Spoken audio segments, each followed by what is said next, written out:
Welcome, everyone. This is your friend, the DN What If, here with another exciting fanfiction. Today, we're diving into the story of What If Deku Had an Immortality Quirk? If you enjoy this video, don't forget to hit that like button and subscribe for more fanfiction content just like this. Now, let's get started with the fanfic. Izuku Midoriya was 5 when he died for the first time. The first time, mind you, because it sure as hell wouldn't be the last. His mother was standing outside their apartment talking to Mitsuki after Midoriya's dentist appointment. He wasn't paying much attention.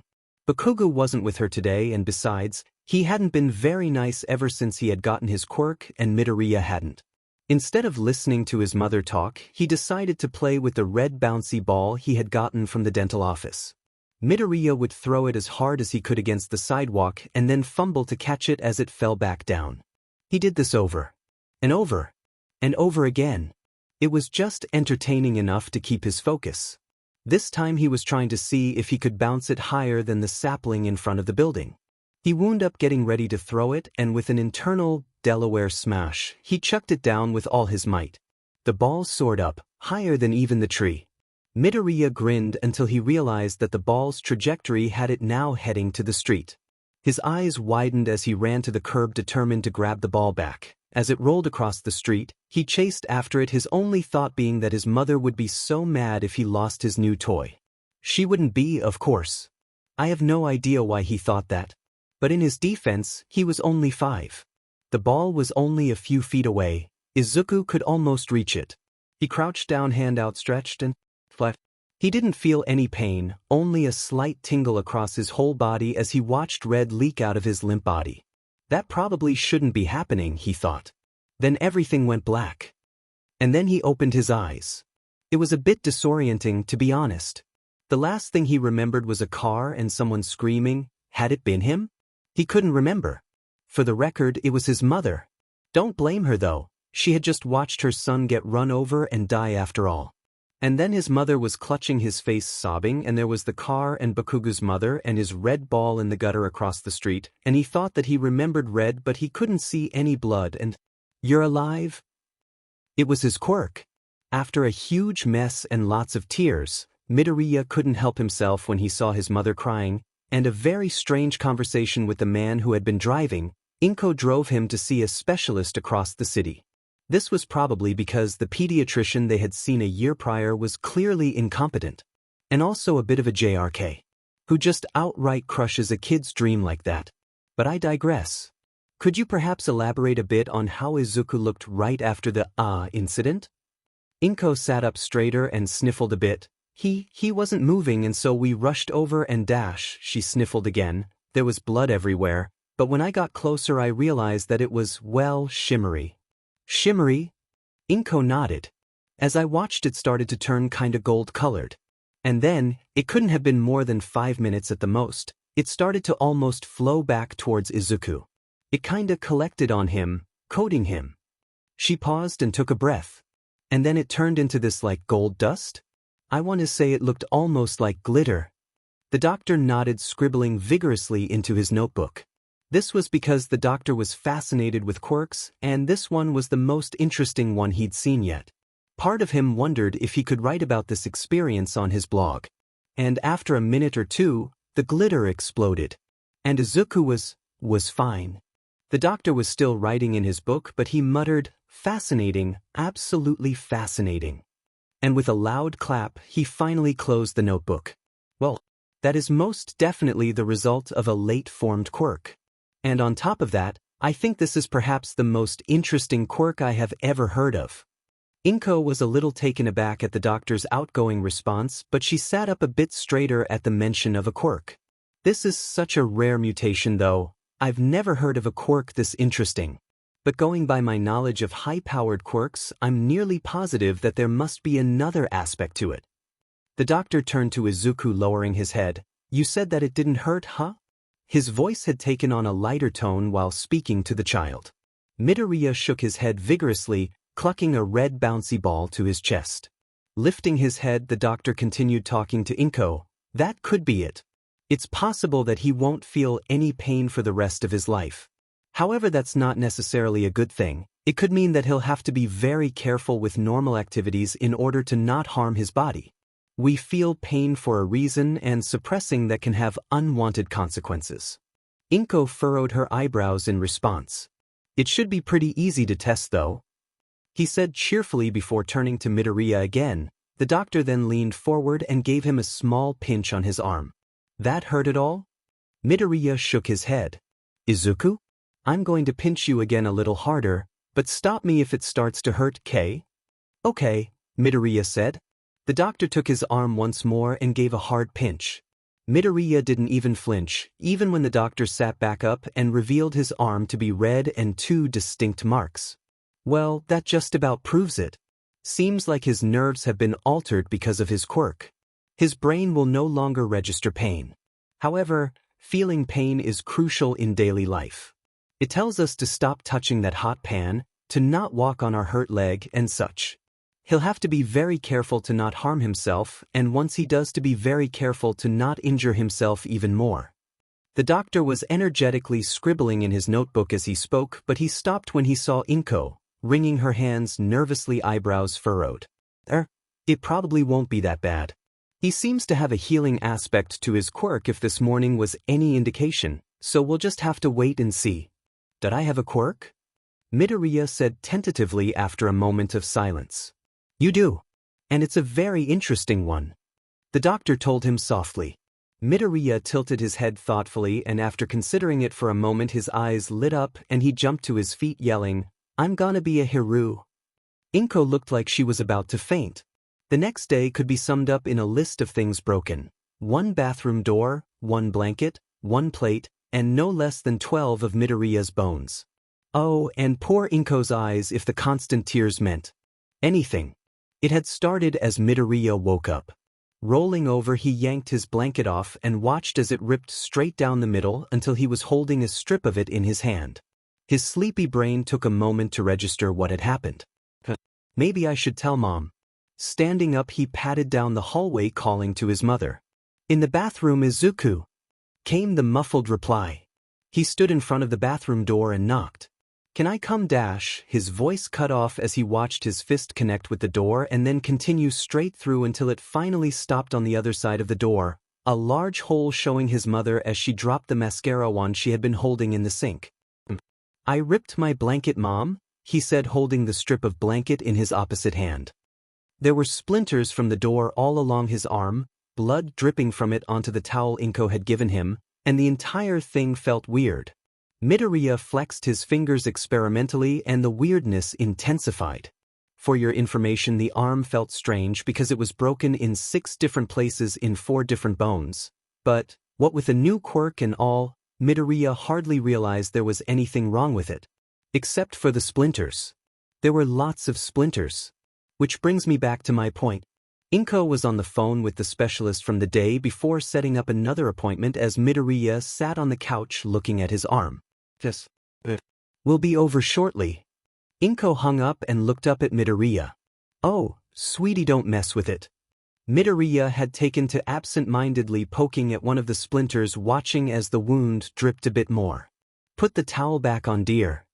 He obliged. All right, let's go get you ready. We're going to see the doctor again, Kay? I'm hungry. Inko looked at the clock and sighed. Okay, but you have to hurry, all right? A few minutes she set a plate in front of Midoriya, who was struggling to hold his chopsticks in his non-dominant hand. Tongue out in concentration, he brought them down to the plate and watched in wonder as they shattered the plate and stuck a centimeter deep in the wood of the table. Letting go of the chopsticks, which stayed firmly upright, Midoriya noted his fingers seemed to be responding strangely, twisting in odd directions. Inko, in a strange sense of calm, simply sat next to him and attempted to feed him herself. But as soon as Midoriya closed his mouth, there was a large cracking sound. Inko inhaled sharply as she realized what the sound must be. On second thought, maybe we should just go to the doctor's now. The doctor tapped his chin with a pen. So from what you've told me and what I can see for myself, he gestured to the boy in front of him who was, even after repeated chiding from his mother, poking at his obviously broken arm. I think it's safe to say his quirk completely and utterly shuts off his pain receptors. But what do we do? I can have him constantly breaking himself. There must be some healing aspect to his quirk, right? Inko pleaded. In fact, Inko was quite positive that there had to be. This was why she took Midoriya to the specialist first instead of going to a traditional doctor. That and the fact that Midoriya didn't seem to be in any pain. I'm sure there is. And I think I have a good idea of how it works. Inko let out a sigh of relief. Oh, thank goodness. How do we activate it? We make his heart stop.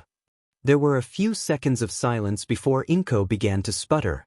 It took several more moments before she was able to calm herself into a semi-coherent state. Are you saying you want to kill my son? The doctor laughed. No, no, no, no, no. I would never do that. Inko breathed deeply in relief. Without proper precautions.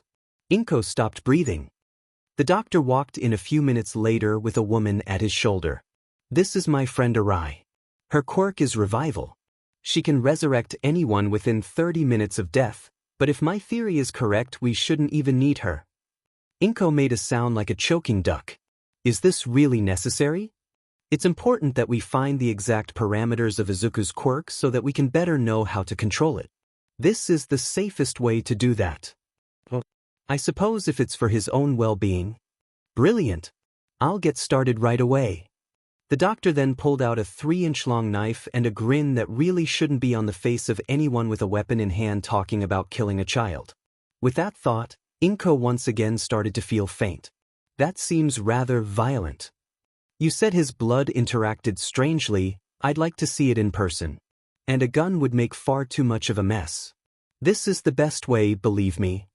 Inko swallowed hard and nodded hesitantly and then watched in horror as the doctor slit her son's throat. The doctor told her she had regained consciousness shortly after Izuku. He also informed her that the blood had turned gold exactly as she had seen the day prior. That was as far as he got before Midoriya ran up to her and flew into her arms, chatting excitedly. Mom. He cut me with the big knife and it made my voice sound funny, and then it was dark and then it wasn't, and look, Mom. He held his arm up and then pulled his lips apart to show how each wound had healed.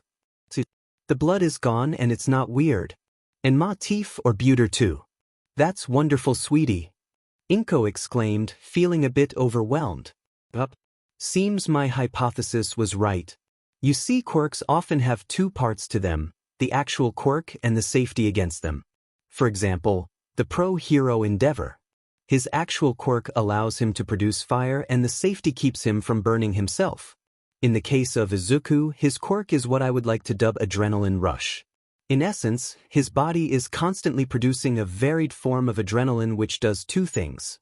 First, it keeps him from feeling any pain, and it also keeps him in a near-constant state of hysterical strength, making it hard for him to use anything less than 100% of his body's strength even if it causes him harm. The safety measure would of course be that incredible healing of his. It seems that the healing is only activated once his heart stops and needs his blood to heal itself.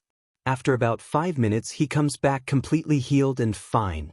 Inko just blinked. Sorry for rambling. The doctor said shyly. It's just this is really interesting. If you're okay with it, I'd love to have a few more appointments with Izuku to run some tests, free of charge. It would just be a pleasure to see such an interesting quirk in action. Inko nodded. Yeah, okay, sure. I'll write everything that I found down for you soon. And before you go, I don't think it would be bad to help his body meet the healing requirements when he gets injured again. It should work just fine and would keep him from being too uncomfortable. In a daze, Inko just continued to nod. Yeah, I can do that. Just kill him. I mean, he'll come back, so it's not really. She trailed off before snapping back to attention. We'll be on our way then. Of course. Feel free to contact me if there are any changes. As they were leaving the room, Inko spotted the coating of gold glitter on the floor and thought about what the doctor had said. Help his body meet the healing requirements when he gets injured again. Not if, but when. Inko sighed. She was going to be sick of the glitter very soon. You have a quirk? Bakugo looked dubiously at Midoriya, who was jumping up and down from excitement. Yeah. I can be super strong like All Might, and it doesn't hurt if I'm hit or stuff. Inko and Mitsuki watched the exchange with amusement. Inko had immediately invited her friend over to talk about the recent development of Midoriya's quirk, and they were now seated around the table with mugs of tea in front of them. Bakugo glared a bit at Midoriya before making his opinion known. "No, you can't. You're just a quirkless Deku." "No, I'm not Kakin. I got a quirk now and I can't get hurt." Midoriya stomped as he returned Katsuki's glare. "Oh yeah." Bakugo drew back his arm. "Does this hurt?" The two adults realized what was going to happen only a moment before it did. That moment was still plenty of time for them to yell and move to intercept the children. "Katsuki, you better not dash." "Please don't, Katsuki, dash." Sadly, there was not enough time to reach the two before Bakugo swung his fist at Midoriya's face. Now, an interesting fact about developing quirks is that they are rather unpredictable. So children in certain circumstances, say swinging a fist at their supposed immortal friend, may experience significant changes to their quirk, including, but not limited to, activating said quirk unintentionally, going past previously thought quirk limits, and an all-around increase of power behind one's quirk. Now it just so happened that Bakugo experienced all three of these changes at the same time, resulting in a punch that resonated through the room and set the couch on fire. And as another effect, blew up Midoriya's head. Upon seeing his now headless friend fall to the ground, Bakugo began to scream shrilly, slowly increasing in volume and pitch for far longer than probably reasonable until he passed out. This reaction is what we call trauma, and it is a common occurrence in children who blow up their friends' heads, an experience that is largely regarded as, well, traumatic. Inko and Mitsuki for their part stood in silence for a moment looking at their two children, one of which was missing a good fourth of his body, before remembering that the couch was on fire and promptly attempting to put it out. In a very impressive show of stamina, Bakugo woke up screaming. He did stop, however, upon seeing Midoriya sitting at the table with a popsicle in his hand, completely fine, although there was a layer of glitter falling off him for some reason. "Can I have one?" he asks rather timidly. Everyone involved in the incident promptly and without discussion agreed to forget about it. After that day, Inko decided to not tell people the specifics of Midoriya's quirk. Instead, she coached him on how to tell people about his minor strength enhancement quirk and its self-healing aspect under certain requirements. Which was all completely true while still leaving out the fact that the certain requirements was his literal death. Bakugo knew the full truth, of course. It would be hard to forget. But nevertheless, he agreed to keep Midoriya's full quirk on the down low. As a result, he gradually stopped the snide remarks and the occasional punch he had given Midoriya before his quirk had come in. Not that he didn't try, mind you, the fact was bullying him was just no fun. He'd push Midoriya to the ground just to have him give Bakugo a look. Bakugo hated his looks. If anything, it just made him want to beat the kid up more. But he couldn't do that because then Midoriya would give him a talking to, and Bakugo hated those more than anything. "Kakin, we don't hit our friends." "You're not my friend, D-dash. We don't call our friend either." "Shut up. Don't tell me what to do. I'm just worried about you, Kakin." These conversations usually ended with Bakugo gurgling incoherently in pure anger, and after a while he accepted that as much as the boy needed it, he could not simply give Midoriya a good beating now and again, which meant that he might as well get on with his life. That did not, however, stop Midoriya from following him around like a lost puppy, which annoyed him greatly. After the appearance of his quirk, Midoriya finally began to show some spine and actually possessed a great deal of self-confidence that he had been lacking.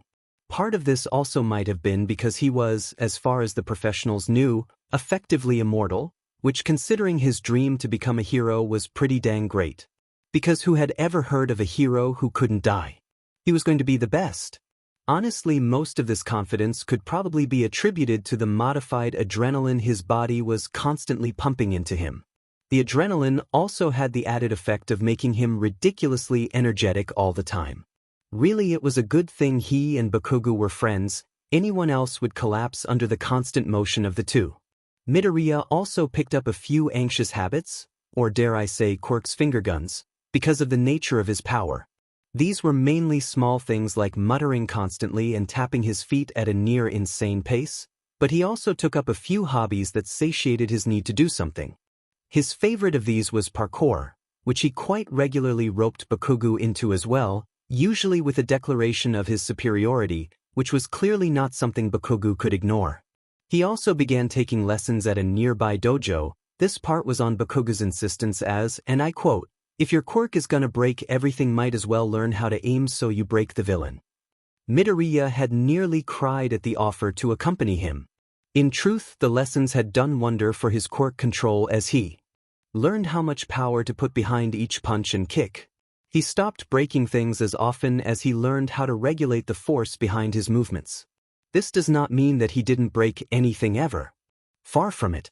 Only that he was better at not shattering everything he touched for once. Even with these newly implemented lessons, Midoriya broke bones nearly every day. Unless they were major injuries, he would typically ignore them until he could get home and, as his mother was fond of saying, reset. He found that while the broken bones didn't hurt necessarily, the sensation of his limb not functioning properly and instead flopping unsettlingly wasn't a pleasant one. The feeling did not compare, however, to the inevitable disgust he felt upon inevitably killing himself. It wasn't that he minded necessarily, he always felt better afterwards, almost rejuvenated in a way, but at the same time it really was unpleasant. And yet as the years went on he got used to the strangeness of his life and accepted his weird quirk. After all, it was better than no quirk at all. Bakugo got even angrier, as if that was possible, as they got older and began to take his frustrations out on some of the other extras, but every time he did Midoriya would intervene. This had the effect of it becoming common knowledge that Bakugo was a demonic gremlin and Midoriya was the only ethereal being that was able to keep him in check. Which, to be fair, was accurate enough. After a few years of being subjected to Midoriya's near-constant preachings of peace, Bakugo did mellow out. Slightly. By slightly, I mean that he no longer picked fights with every person that crossed his path. Now he only picked fights with every person that crossed his path that deserved it. I will be the first to admit, however, that his definition of deserving was rather convoluted. But it kept Midoriya off his back for the most part, and that was what mattered. As for Inko, let it be known that her job was not an easy one. Not by a long shot. I am of course referring to the fact that her only son required constant care. And the nature of his quirk made it so the aforementioned care was his literal death, occasionally at the hands of Inko herself. However, this was only in the situations where it was absolutely necessary, say when Midoriya had broken not one but both arms during the day and was therefore unable to reset himself. This situation did not traumatize Inko as much as she expected it would. Oh sure, the first few times had been hell, and she had cried herself to sleep more times than she could count in the beginning, but around the 150th time he reset it started to seem, dare I say, mundane. It was this mindset that allowed her to tolerate the layer of glitter that coated every inch of her house and the butcher knife in the bathroom cabinet. A clarification upon both of these oddities. It is no exaggeration to say the glitter was everywhere. In the sink, in the beds, over the counter. No matter how many times she washed it, their washing machine always had a handful of glitter in the lint catcher, and more often than not the vacuum cleaner was half filled with crumbs and dust and half filled with, you guessed it, glitter. As for the butcher knife, well, it wasn't their only knife kept for the sole purpose of resetting Midoriya. It was just that over the years they had realized that the mess was contained much better if the deed was done in the bath with the curtain drawn. It had become common for Midoriya to get home, go to the bathroom, and for Inko to hear the shower run as he washed the glitter down the drain. Part of her did worry that this level of desensitization was bad, but another much louder part told her to ignore the first part. As such, she told herself that it was fine because, 1, it didn't hurt him, quite the opposite in fact, as he confided that the sensation of broken bones, while it didn't hurt, was a very annoying one. And second, he always came back. These reasons were enough for her to not worry herself much with the circumstances life had given her. She did, however, still concern herself with every other aspect of Midoriya's life. Midoriya, for his part, as much as he might have complained in the moment, greatly appreciated her overprotective nature. So life passed like this until before anyone knew it, Midoriya and Bakugo were entering middle school with their eyes set on being heroes. 3 years before the entrance exam. First year of middle school. Adrenaline junkie. Ashfgen. Lord Explodo. Val. Stop sending me your nerd sheet. Adrenaline junkie. It's Tay All Might Bronze Age figurine Fist Edition. They're selling it tomorrow. Lord Explodo. You're gonna pass out if you keep this up. Adrenaline junkie. You have to come buy it with me. Lord Explodo. Adrenaline junkie. Kaken. Lord Explodo. Adrenaline junkie. I'll buy you coffee. Lord Explodo. Time. Adrenaline junkie. It opens at 8. The two boys met at a quaint little cafe not far from the merch store. It was a hidden gem they had found a year prior, small, but with what Bakugu described as hecking good coffee, which coming from Bakugu was equivalent to a 5-star rating and recommendation. While I cannot attest to the hecking goodness of the coffee, having never tried it myself, I will say that the cafe was very aesthetically pleasing, the wood and potted plant theme being especially well executed. And because the cafe wasn't well known, it was typically very quiet and provided a peaceful atmosphere well suited for homework or cozy outings with a significant other.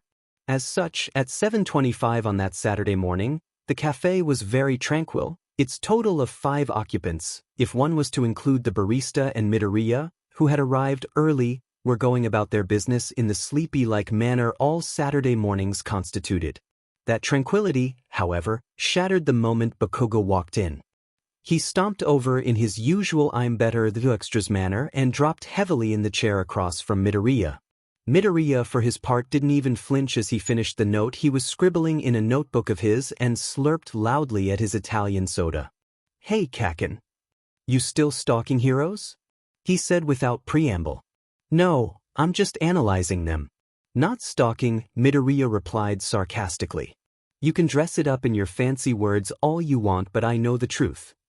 He paused as Midoriya finished up and capped his pen. "They're weird as hell, you know."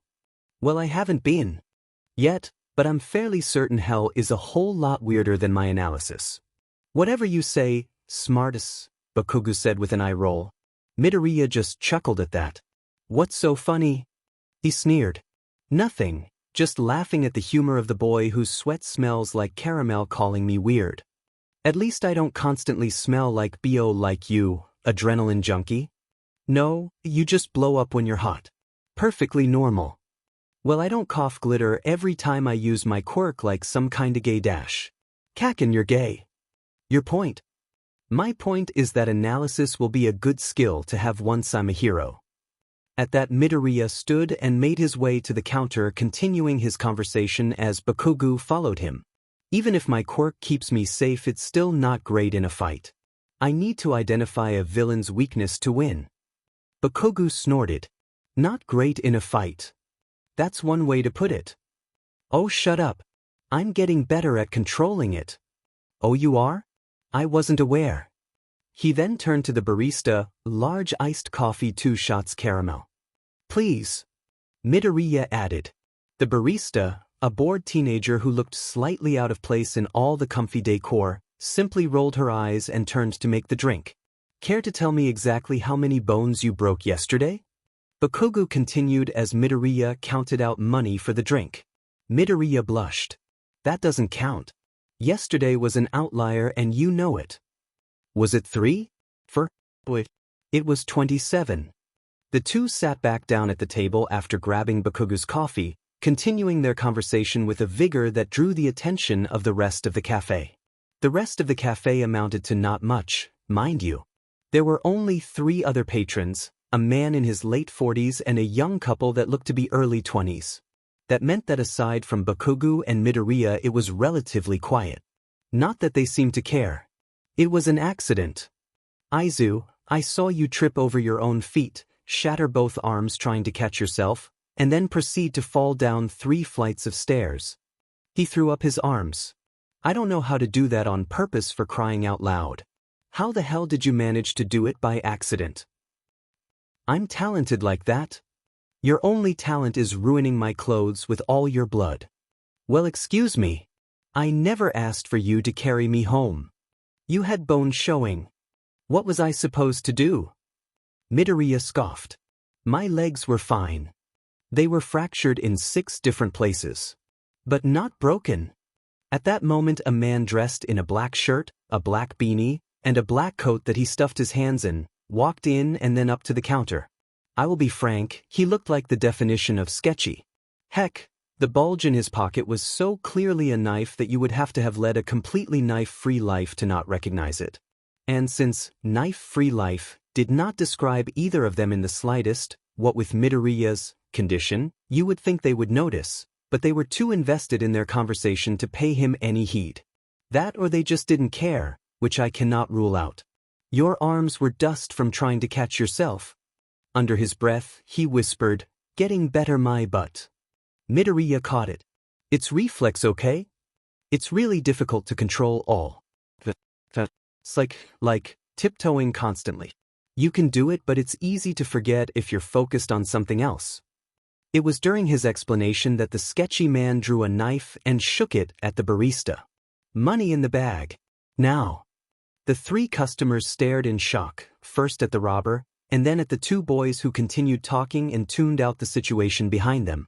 Once we get into UA, I'll be able to learn how to direct the force better. Right now all the energy is coming from breaking my bones and tendons and going everywhere. I need to learn how to dash.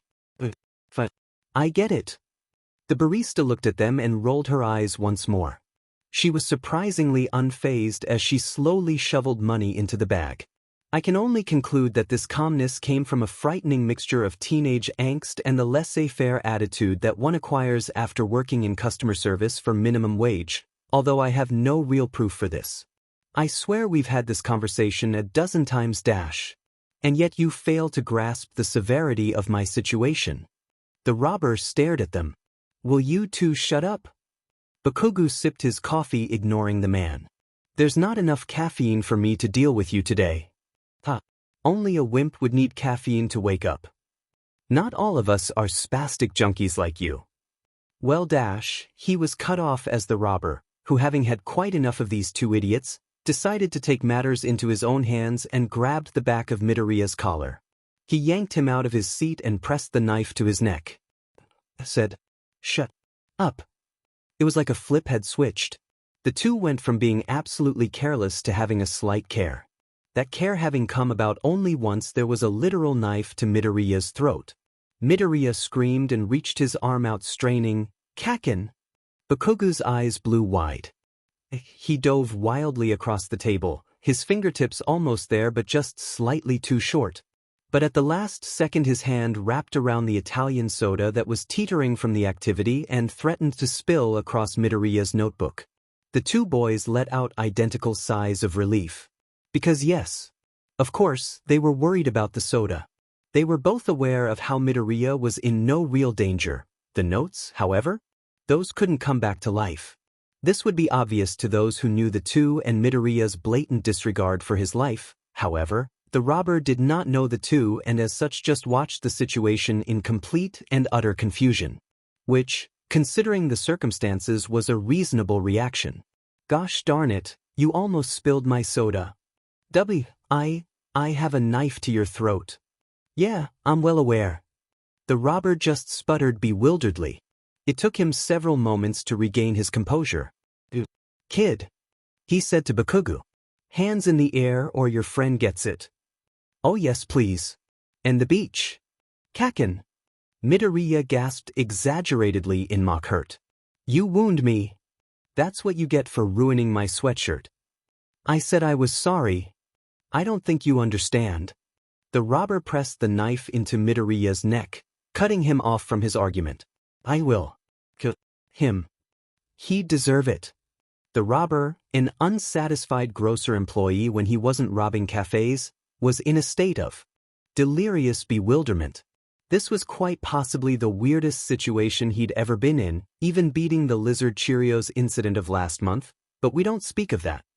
What is wrong with you? Is he even your friend? You know, sometimes I wonder. Arg. You are clearly incompetent. So how about you let that nerd go and turn yourself in before I blow your face off?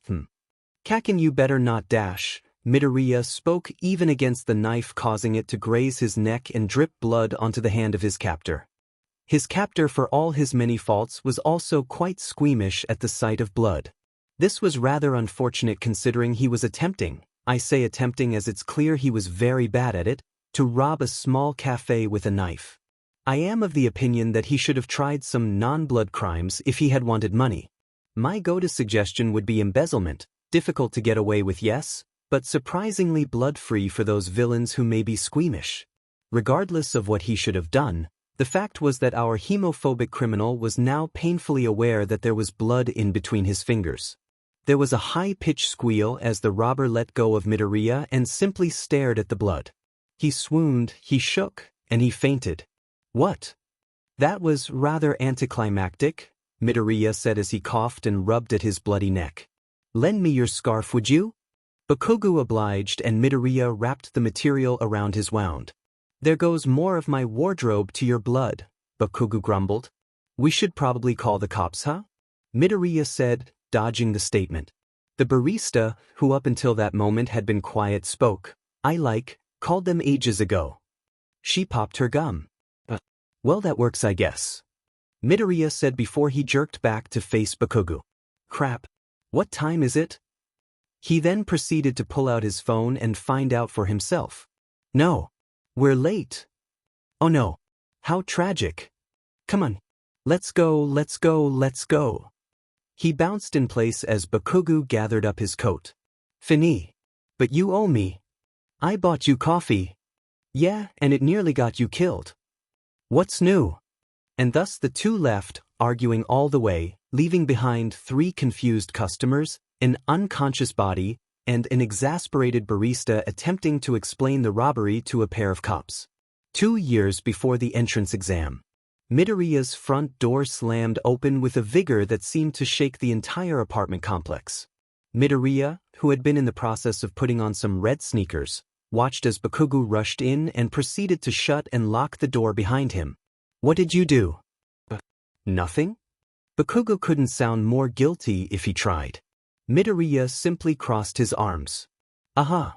I may have set off a kid. At that moment there was the sound of something ramming against the door. The something seemed to carry a lot of weight. This is not to say that the something, whoever or whatever it may be, was fat per se, only that it was definitely on the larger side. That doesn't sound like a kid. Sorta told his dad. There was a muffled scream from outside. I know you're in there. Come out and fight, you brat. The voice was deep and gruff, and had there still been any doubts about the something being a child, nearly all of them were quelled upon hearing it. What did you do? Doesn't matter, Bakugo said with a wave of his hand. He deserved it. Sure he did. Midoriya bent down to finish tying his shoes.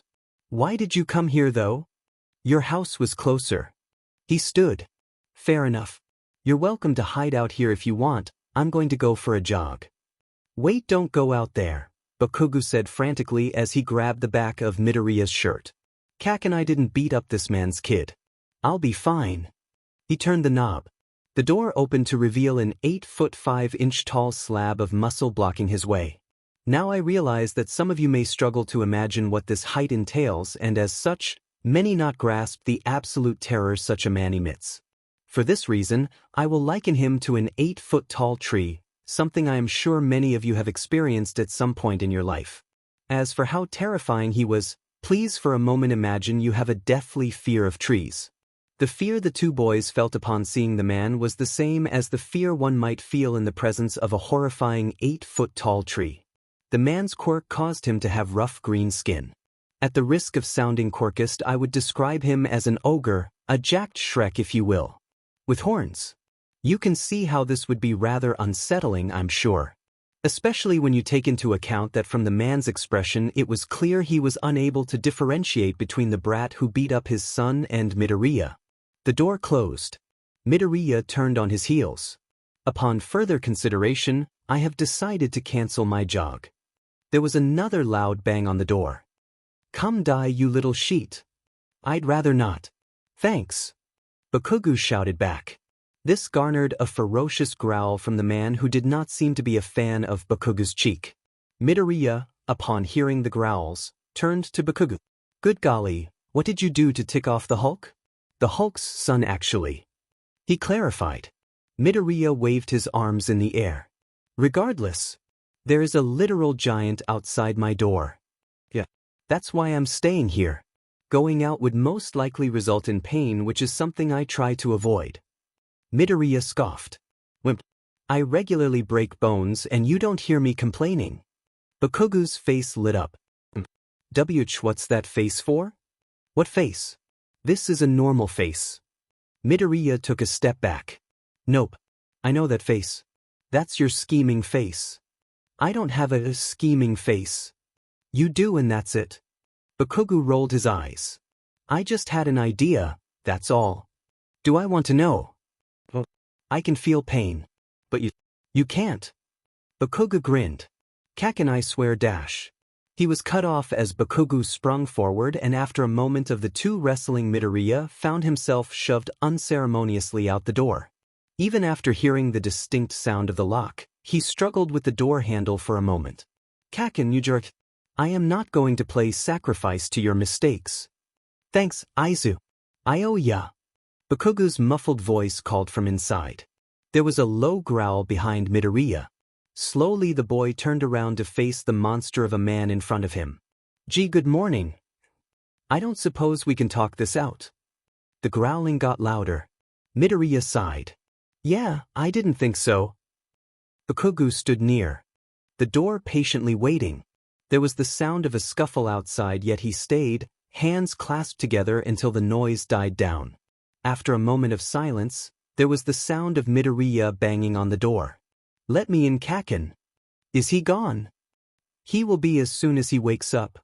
Bakugu unlocked the door and watched as Midoriya pushed past him, cradling a broken arm. Nice job. Now I have to go fix this dash. He waved the limp arm in front of Bakugu's face. Instead of going on my jog. Bakugu, however, was looking at the unconscious body outside the door. Holy shit, Aizu. You didn't have to kill him. Oh, he's fine. On the other hand. I mean, it worked, didn't it? Midoriya rolled his eyes. You owe me big time. He looked at his phone. My mom's going to be home soon, but thanks to you I will be unconscious. So I think it's only fair that you explain this mess to her. It was only a few minutes later when Inko walked in, arms laden with groceries. Hey, Auntie. Inko started, nearly dropping her bags. Oh, Katsuki. Didn't see you there. She sat the groceries on the table. How are you doing this morning? He shrugged. Inko looked around. And where's Izuku? Bakugu tilted his head towards the stairs. Resetting. Ah. She pursed her lips. Does this perhaps have anything to do with the unconscious man outside? Ah shit, he's still there? Did you get in another fight? He stopped as he looked at his friend's mother. There was no use lying to her, and Bakugu knew it. Through the years the two boys found that while they could hide things from Inko to some extent, it was nearly impossible to get away with outright lying to her. It was this knowledge that caused Bakugu to bow his head in shame. Yeah. Are you okay? She asked, concern being her natural first reaction.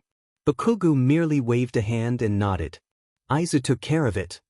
And I assume that is why he's upstairs resetting right now? Bakugu winced. Yeah. She sighed. Just what am I going to do with you two? You could feed us. Midoriya called as we ran down the stairs, fully healed. I'm starving. Izuku, Midoriya. Inko crossed her arms. Did you get into another fight? Midoriya froze.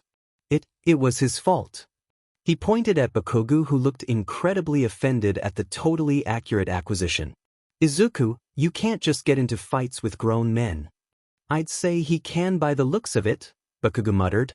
At the same time, Midoriya complained, that's not fair. It's not like I was trying to get into a fight. Look here, she turned to Bakugu, who had lost interest and was now absent-mindedly looking at his phone. Both of you. Once she had their attention, she continued. You boys have got to tune down this reckless behavior. I can't keep coming home to finding unconscious bodies on my doorstep dash. You do realize that's only happened twice, Bakugu said. Which is 2 times more than most people. And Izuku. She turned to her son. You may be immortal, but that does not mean you need to be suicidal. He winced at the berating. Sorry, Mom. Her voice softened. Just please do be careful. All this action is scaring your poor mother. I don't get what's the big deal. He can't die. Bakugo said. He might not be able to die, but you can, mister. Next time I hear word of you fighting, I'm calling your mother. You can't threaten me. The old hag will just yell at me till she's not mad. He shrugged. No big deal. Inko tilted her head and grinned wickedly. Is that so? Then I don't suppose you'd mind if I told your father? Bakugo's eyes widened. You wouldn't. If I find another body on my doorstep, I won't hesitate to. Bakugo shuddered. Fine. Whatever, I guess. The truth was Bakugo could easily weather any amount of screaming and nagging without a problem, yet as soon as anyone whose opinion he valued, which was a difficult thing to achieve in itself, expressed a slight disappointment in him, Bakugo fell apart. This ended up being his father's primary means of parenting due to how effective it was. Bakugo knew that if his father were to become aware of his less than heroic behavior that day, he would be subjected to the following: a week's worth of worried expressions, a slight head shake, and perhaps even a hand on his shoulder as his father uttered a soft, "I'm not mad, I'm just disappointed that you've done this." Knowing this, Bakugo decided it was in his best interest to keep the situation between Auntie Inko, Midoriya, and himself. This is of course only reasonable if one does not know that Bakugo's father was well acquainted with his behavior. In fact, his father knew all too much about Bakugo's tendency to make his opinion known through his fists during arguments. Among other things, Masaru had decided long ago that his son was far too much like his mother to be much influenced by anything he could ever do. This resulted in him only pulling out the disappointed eyes for matters that truly necessitated such punishment. I myself am not totally sure if sacrificing his immortal best friend to an evil Shrek would qualify, and it seems I will never know, as Bakugo seemed quite content to meet Inko's demands of not knocking out men in front of her door again, and as such, the event was kept from Masaru. Now, if you two would help me out, I'm making soba for supper. The two boys followed Inko into the kitchen, and the unconscious man was forgotten as more pressing matters arose. Specifically the grumbling of the two growing boys' growling stomachs. The year of the entrance exam, sludge villain arc. Bakugo heard a small tapping at his window. He then turned his attention to the clock, which read 1:47 a.m. Upon reading the time, he realized a few things. First, he had been asleep. Second, he was no longer asleep. And probably most importantly, some idiot had somehow managed to wake him up in the middle of the night by tapping on his fifth-story window. He angrily, as per usual, threw off his blankets and stomped to his window, where he could see the unmistakable green hair of his friend clinging to the fire escape. He opened the window and resisted, barely, the urge to cuss out the boy for waking him up so early. Instead, he settled for hissing across the distance, "What the hell are you doing?" Midoriya simply put a finger to his lips and tapped his phone. Bakugo slunk back inside and clicked on the notification. Adrenaline junkie. Care to join me for some midnight parkour? Lord Explodo. Auntie's gonna kill you. Adrenaline junkie. What she doesn't know won't hurt her. Smiley face. How about it? Lord Explodo. It's the ass crack of Dawn BS30. Adrenaline junkie. Aw, does Kakin need his beauty sleep? Bakugo responded with a string of middle finger emojis, which, in case you weren't aware, is the pictogram version of F you. Why he sent pictures rather than actually typing it out is beyond me. However, Midoriya seemed to get the message, as he sent a picture of a face sticking its tongue out in response. Now, while this is not the, shall I say, the conventional response to being confronted with such vulgar terminology, it was actually pretty typical for Midoriya. Lord Explodo. Just this once adrenaline junkie. As he turned to dress in a more suitable outfit, he smiled to himself.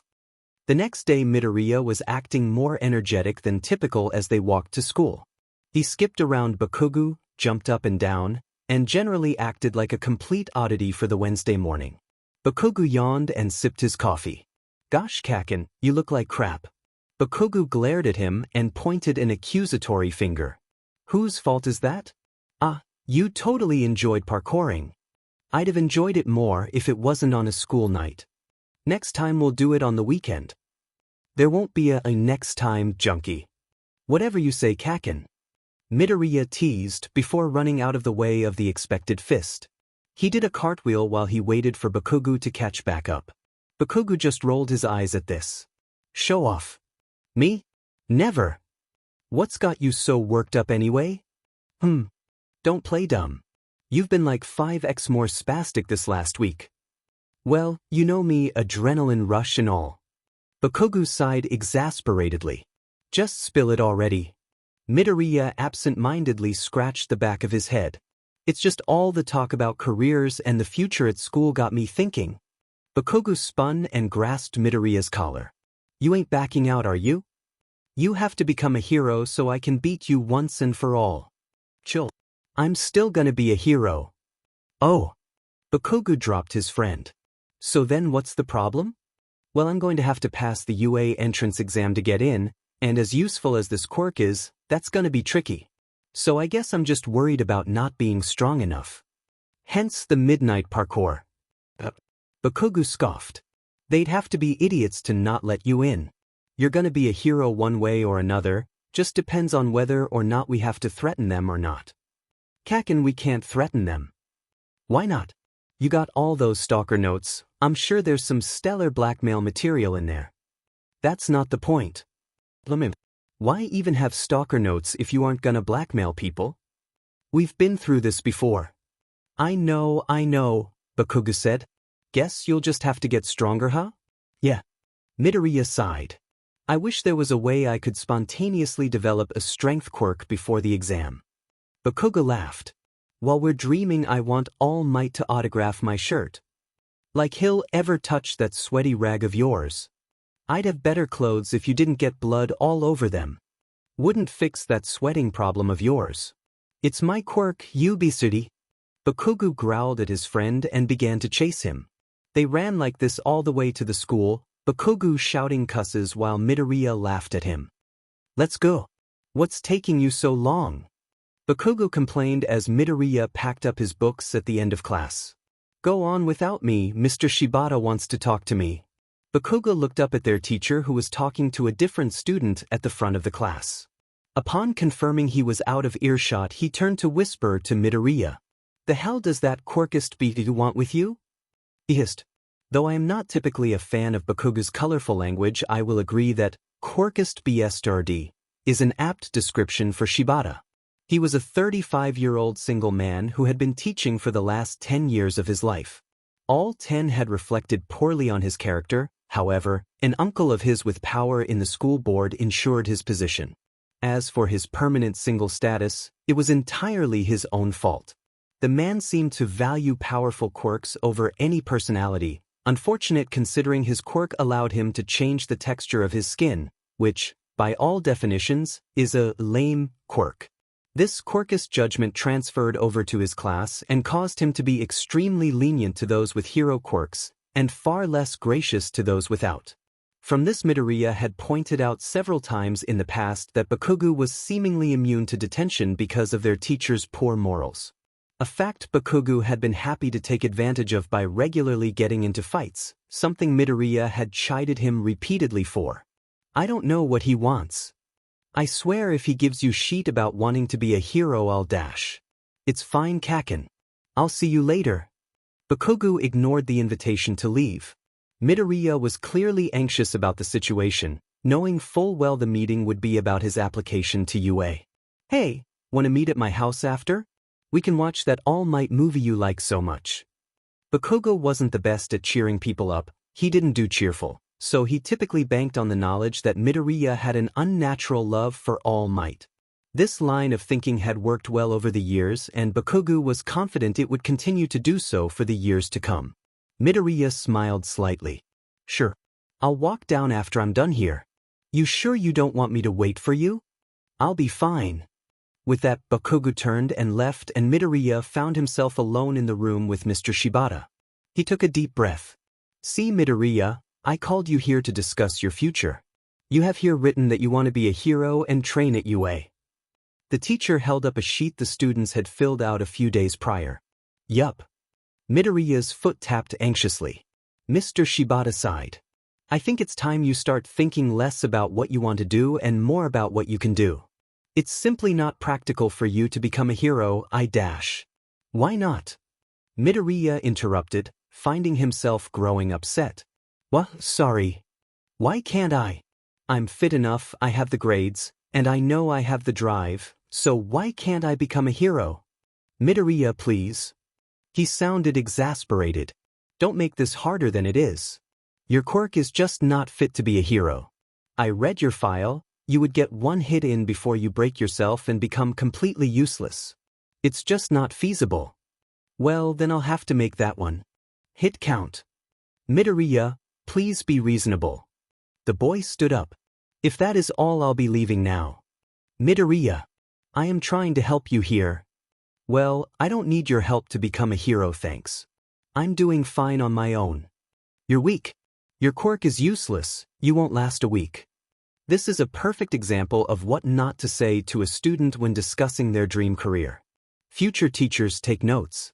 However, Mr. Shibata is a complete and utter idiot with no regard for human emotions aside from his own, who deserves to be crushed in a trash compactor, or some equally terrible fate, such as being repeatedly awakened at 6 in the morning on Saturday by your demon spawn of a neighbor deciding to mow his lawn.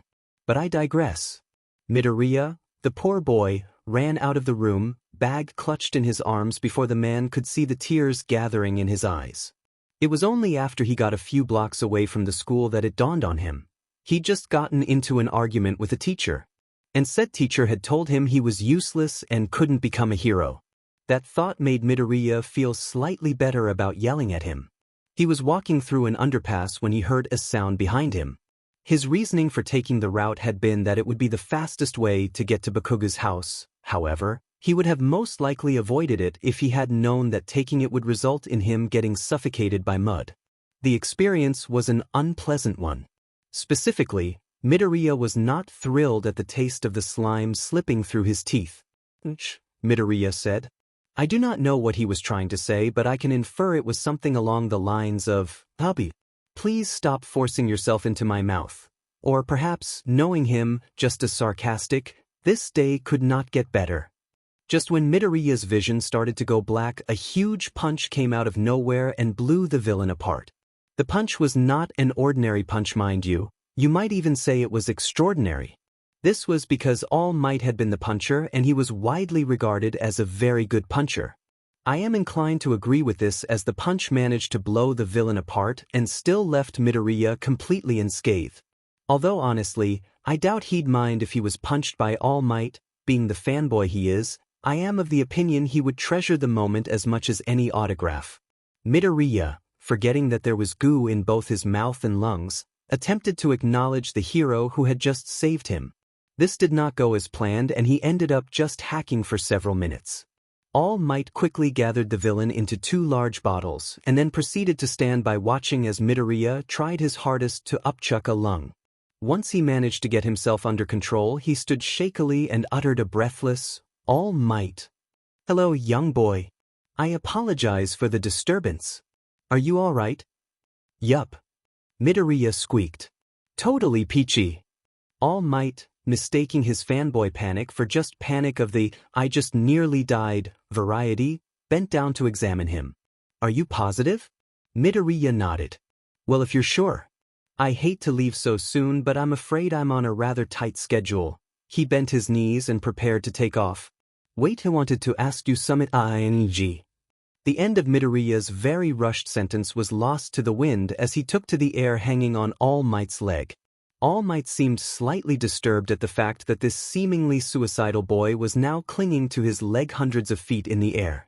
He logically landed on a nearby roof. What were you thinking? I wanted to ask you something?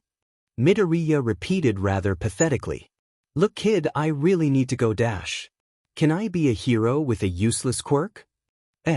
I mean, it's not entirely useless. I can't feel pain, which is actually really nice. It's just that it's not really heroic or anything, and everyone tells me that dash. Hold up. Your quirk is that you can't feel pain. Among other things. That was an understatement. The immortality aspect of his quirk was perhaps the most important part. However, Midoriya was used to not explicitly talking about that, so he opted to stay silent on that bit. His omission was missed as a cloud of smoke enveloped All Might and left a stick figure in his place. What? Midoriya said in a mix of awe and confusion. All Might sighed. I have something to tell you. What followed was a long-winded explanation that involved losing organs, a time limit, and holding one's abs while swimming. Midoriya wasn't entirely sure he understood the analogy, but the rest made sense enough. That being said, I'd appreciate it if you don't tell anyone else about this. All Might finished. All right. You don't seem very surprised about all this. Yeah, well, my quirk's weird too. A quirk that makes you spit blood and turn into a scarecrow when you use it doesn't seem that far-fetched. Oh, I suppose so. All Might seem to have never thought of it that way. About me being a hero with a lame quirk? Midoriya prodded. Ah, yes, that. All Might tilted his head in thought. You can't. What? If you want to save people, become a police officer or something. Being a hero is far too dangerous. Look at me. He chuckled. Seriously though, you can get really hurt. I can't feel pain though. That's literally my quirk. Midoriya pleaded. There's even a self-healing aspect, so I won't even be out of commission for long. Even still, villains don't aim to injure. His voice lowered ominously. They aim to kill. All Might opened a door that led to a stairwell. Regardless of your quirk, there's no way to come back from the dead. Sorry, kid, but you need more than passion to become a hero. Midoriya was left stunned and sputtering on the rooftop. Even his hero didn't believe in him. And yet, that didn't really change anything. Midoriya had been having his doubts that day, what with the argument with Mr. Shibata, and asking All Might, well, he had hoped it would be a confirmation. A confirmation that he could be a hero, regardless of what people said. But that wasn't the way it went. But still, what was it he had said? Regardless of your quirk, there's no way to come back from the dead. Midoriya laughed out loud, the noise bubbling out of him in relief. And that's where you're wrong. He said aloud. He knew he could, knew he would, become a hero. Bakugo was simply making his way from school to his home when the universe decided he should be eaten by a slime.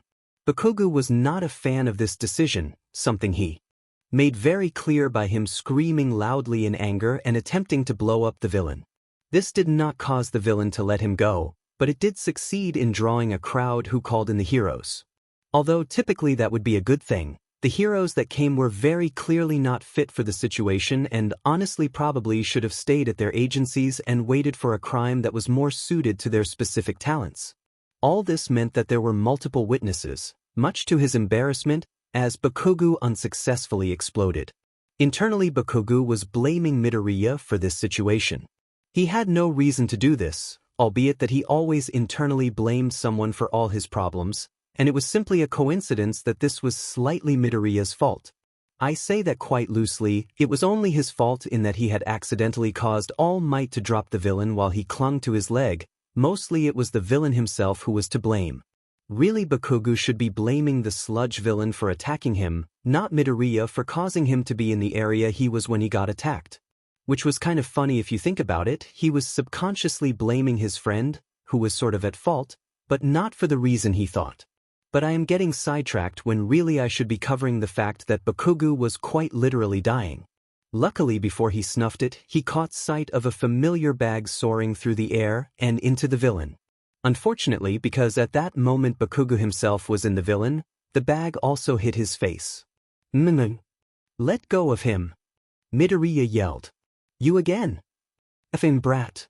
The villain hissed. I'll kill you. I'd like to see you try. You can't kill a fly. Midoriya taunted. He figured that if he could get the villain to attack him, Bakugo would be able to run free. He was ridiculously surprised when that was what actually happened. I'll show you, twerp. And with that, Midoriya was once again eating mud. The experience caused him to swear off all Jello for the remainder of his days, sure that the texture would cause him to barf. The feeling was so unpleasant he found himself wishing he'd just die, as once dead he would not be able to taste. Also because while not painful, the experience of suffocating was not enjoyable. His wish was granted in a timely manner and only moments before All Might came careening through the sky to deliver a literal weather-changing punch that scattered the villain all across town.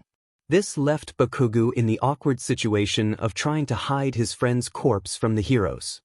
He did an admirable job, managing to drag him down an alleyway while everyone was focused on the sudden arrival of All Might. It truly was a testament to the love of All Might that the two boys escaped without being seen, or perhaps just a testament to shoddy writing.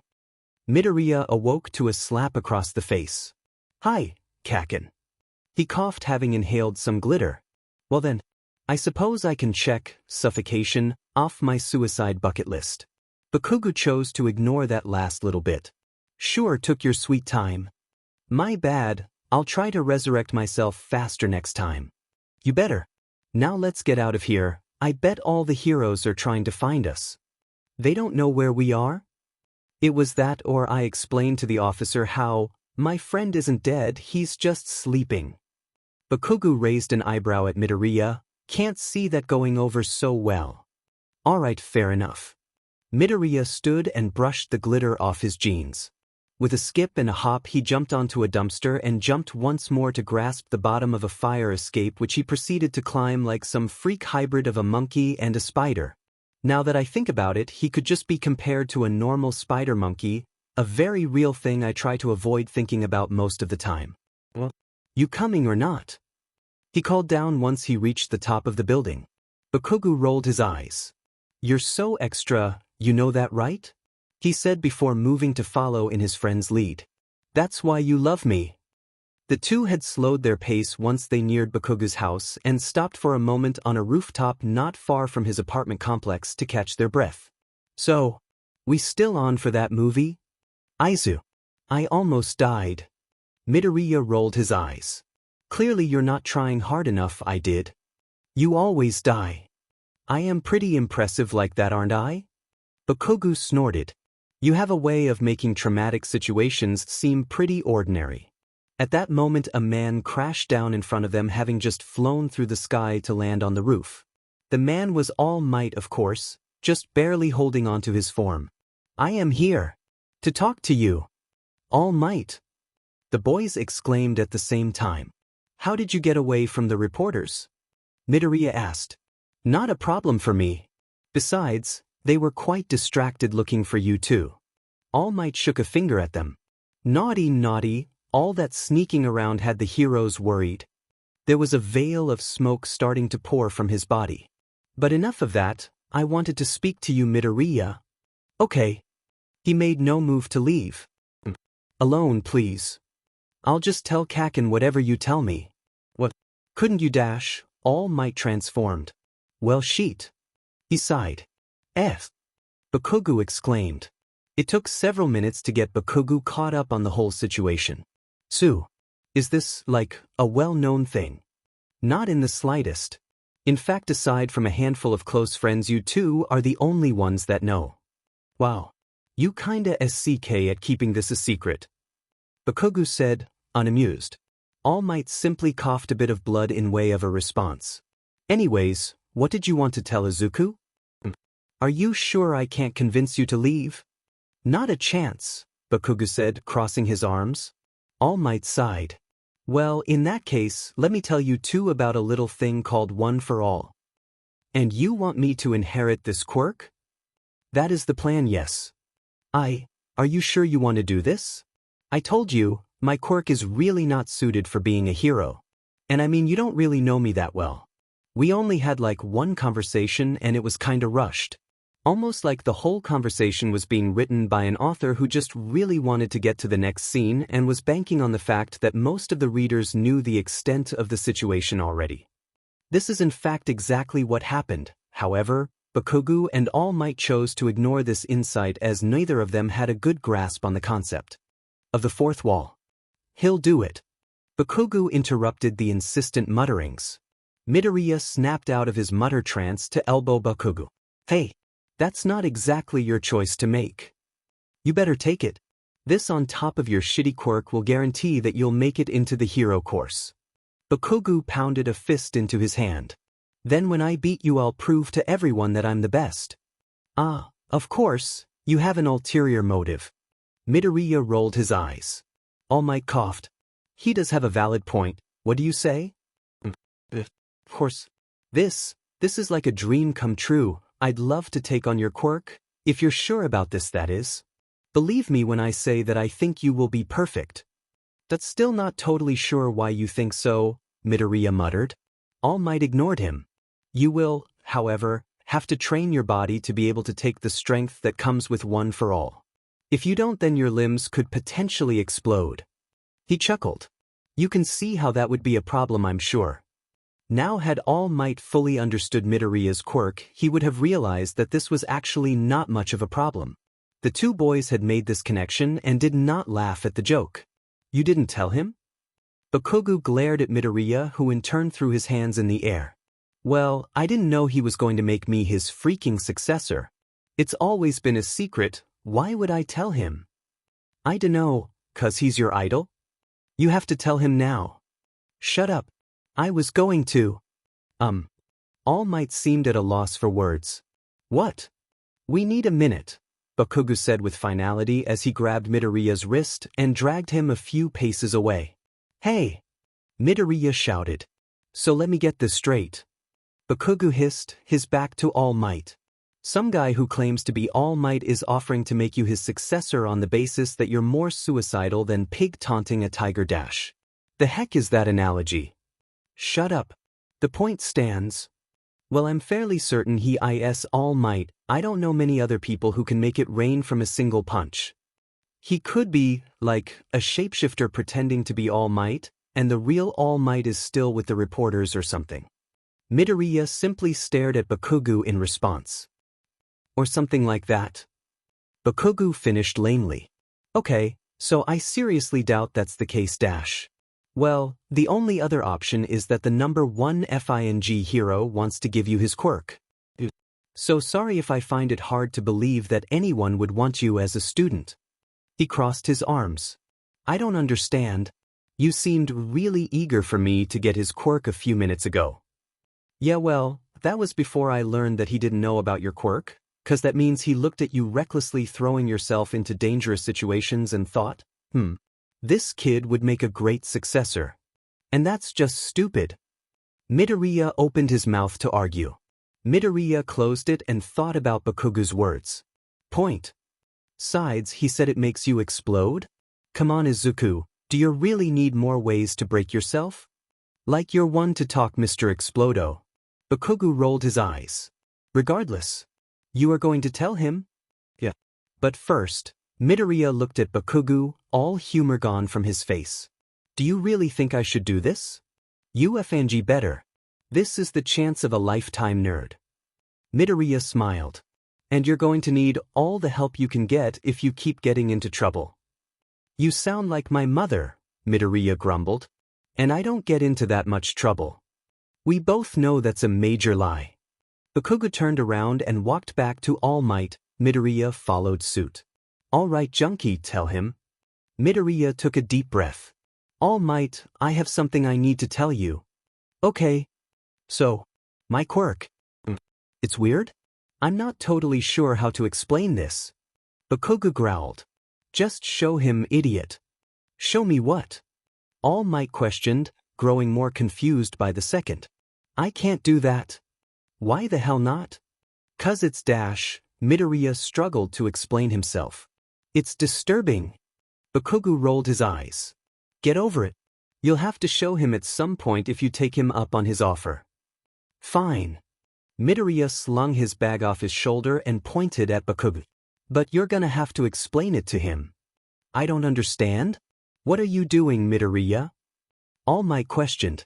You see, All Might was used to being at least a little confused most of the time.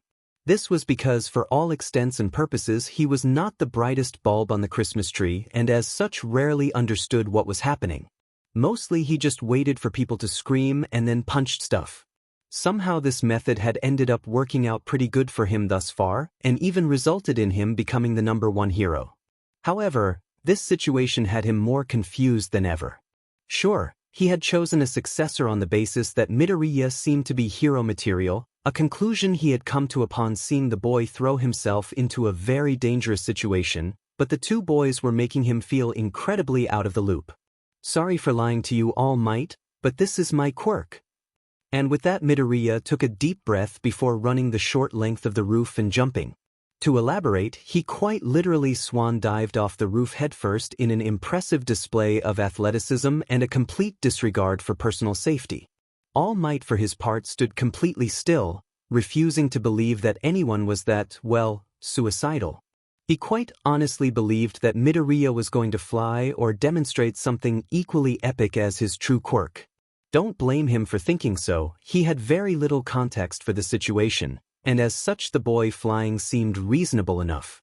As it was, Midoriya did not fly. Instead, he fell the length of the building and landed with a grotesque squelch on the pavement. That BSTRD. Bakugo glared angrily at the edge. All Might's jaw moved up and down but no noise came out. Bakugo turned to the man.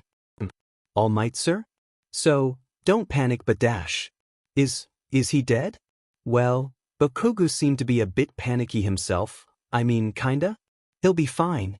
But dash. He's dead. Yeah. He's dead. But dash. Sheet. All Might then turned and ran away. Wait, All Might, you understand, dash. Bakugo chased after the hero. Bakugo finally caught up to the hero who had stopped running after his curiosity got the better of him to stare at Midoriya's deformed corpse. The boy's blood had gathered around his body and was already starting to shimmer. Thu stood in silence for a minute before All Might finally broke it. I'm concerned, he said. Yeah, well, everything considered, that's a fair reaction. He's really dead, All Might said, still in shock. I tried to tell you. Bakugo examined the body. It's his quirk. Dying is his quirk? Kinda? All Might just stared at Bakugo. I'm really not good at explaining this. No, you are not. Bakugo glared at All Might, annoyed at this reaction. I don't think that's really fair to the hero. He simply lacked the background knowledge to truly comprehend the situation, and Bakugo was frankly not helping. He's immortal. He dies and then he gets his shitty glitter everywhere and boom. Not dead. What does that even mean? It means the a-hole knew I'd be terrible at explaining this and wanted me to suffer.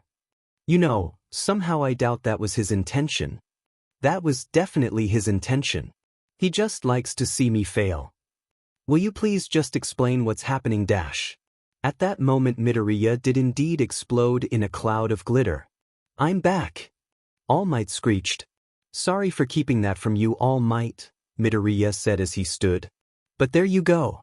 I'm also immortal, which is kinda useful. I'm sorry, you're what? Kaken, did you not explain my quirk to him?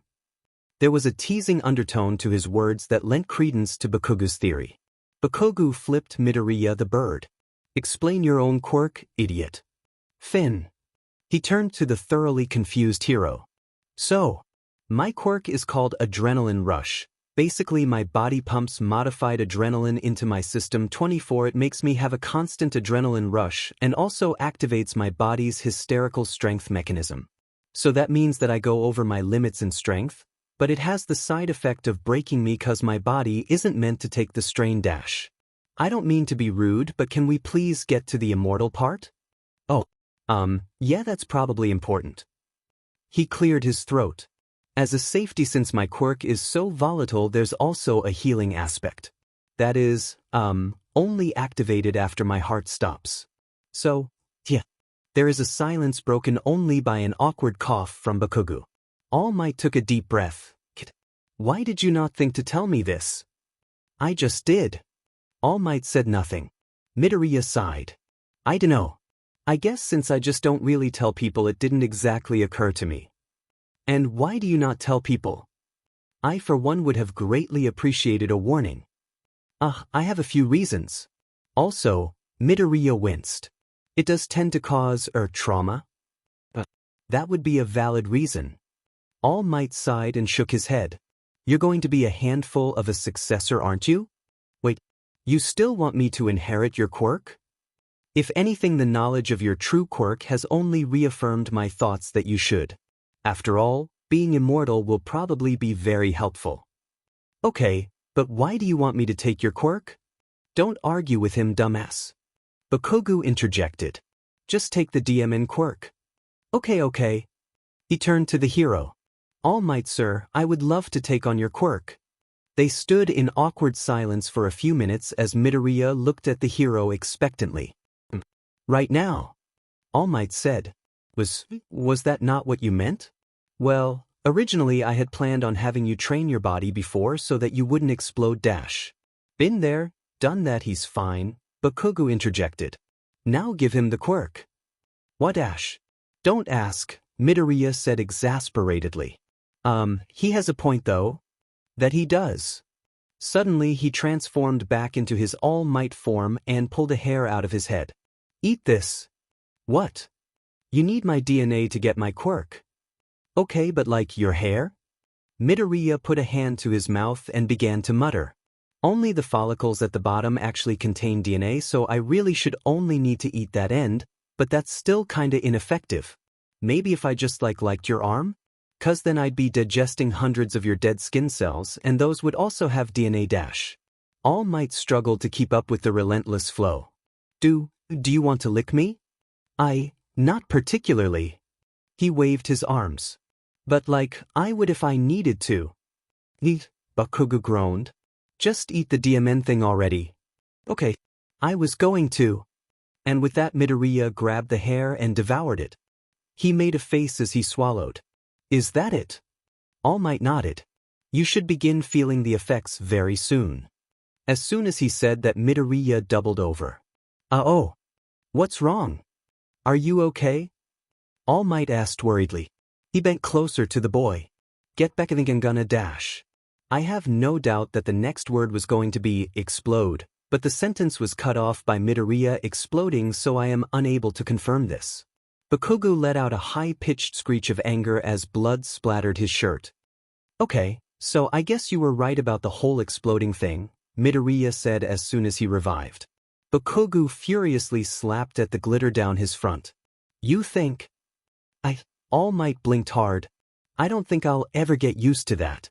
You say that until it happens 100 times? Bakugo glared at his shirt as if willing the glitter out. It did not work. Then it's just annoying. So exploding wasn't fun, but I think I have a better handle on it now, Midoriya said as if that was a normal sentence. What next? Well, All Might started at a loss for this strange situation he now found himself in. 'Cause I was thinking I might need to change my quirk description now that I have one for all too. What? You finally going to add the makes owner of quirk act like a FING squirrel with no regards for personal safety to the description? Bakugo snorted. But really, the official description says I have a very minor strength enhancement, which is obviously no longer true. Well, All Might started hesitantly. You are able to change those when necessary. If I may offer my opinion? Midoriya nodded. We can't have people knowing about one for all, but if you edited your quirk as if you had just discovered more about it, then it should be fine. So you're saying I should change my quirk description to be like a combination of adrenaline rush and one for all? Exactly. I was thinking you could maybe name it after the small strength aspect of your existing quirk. Midoriya's eyes brightened. Hysterical strength. Bakugo laughed sharply. Well, you're hysterical enough, that's for sure. All Might smiled. Midoriya Izuku, today you become the 9th holder of one for all, or as it will be known as from this day forward, hysterical. They decided to meet the next day at Takoba Beach to start Midoriya's training. What time we gonna meet? Bakugo questioned. Are you coming too, young Bakugo? All Might questioned, slightly confused.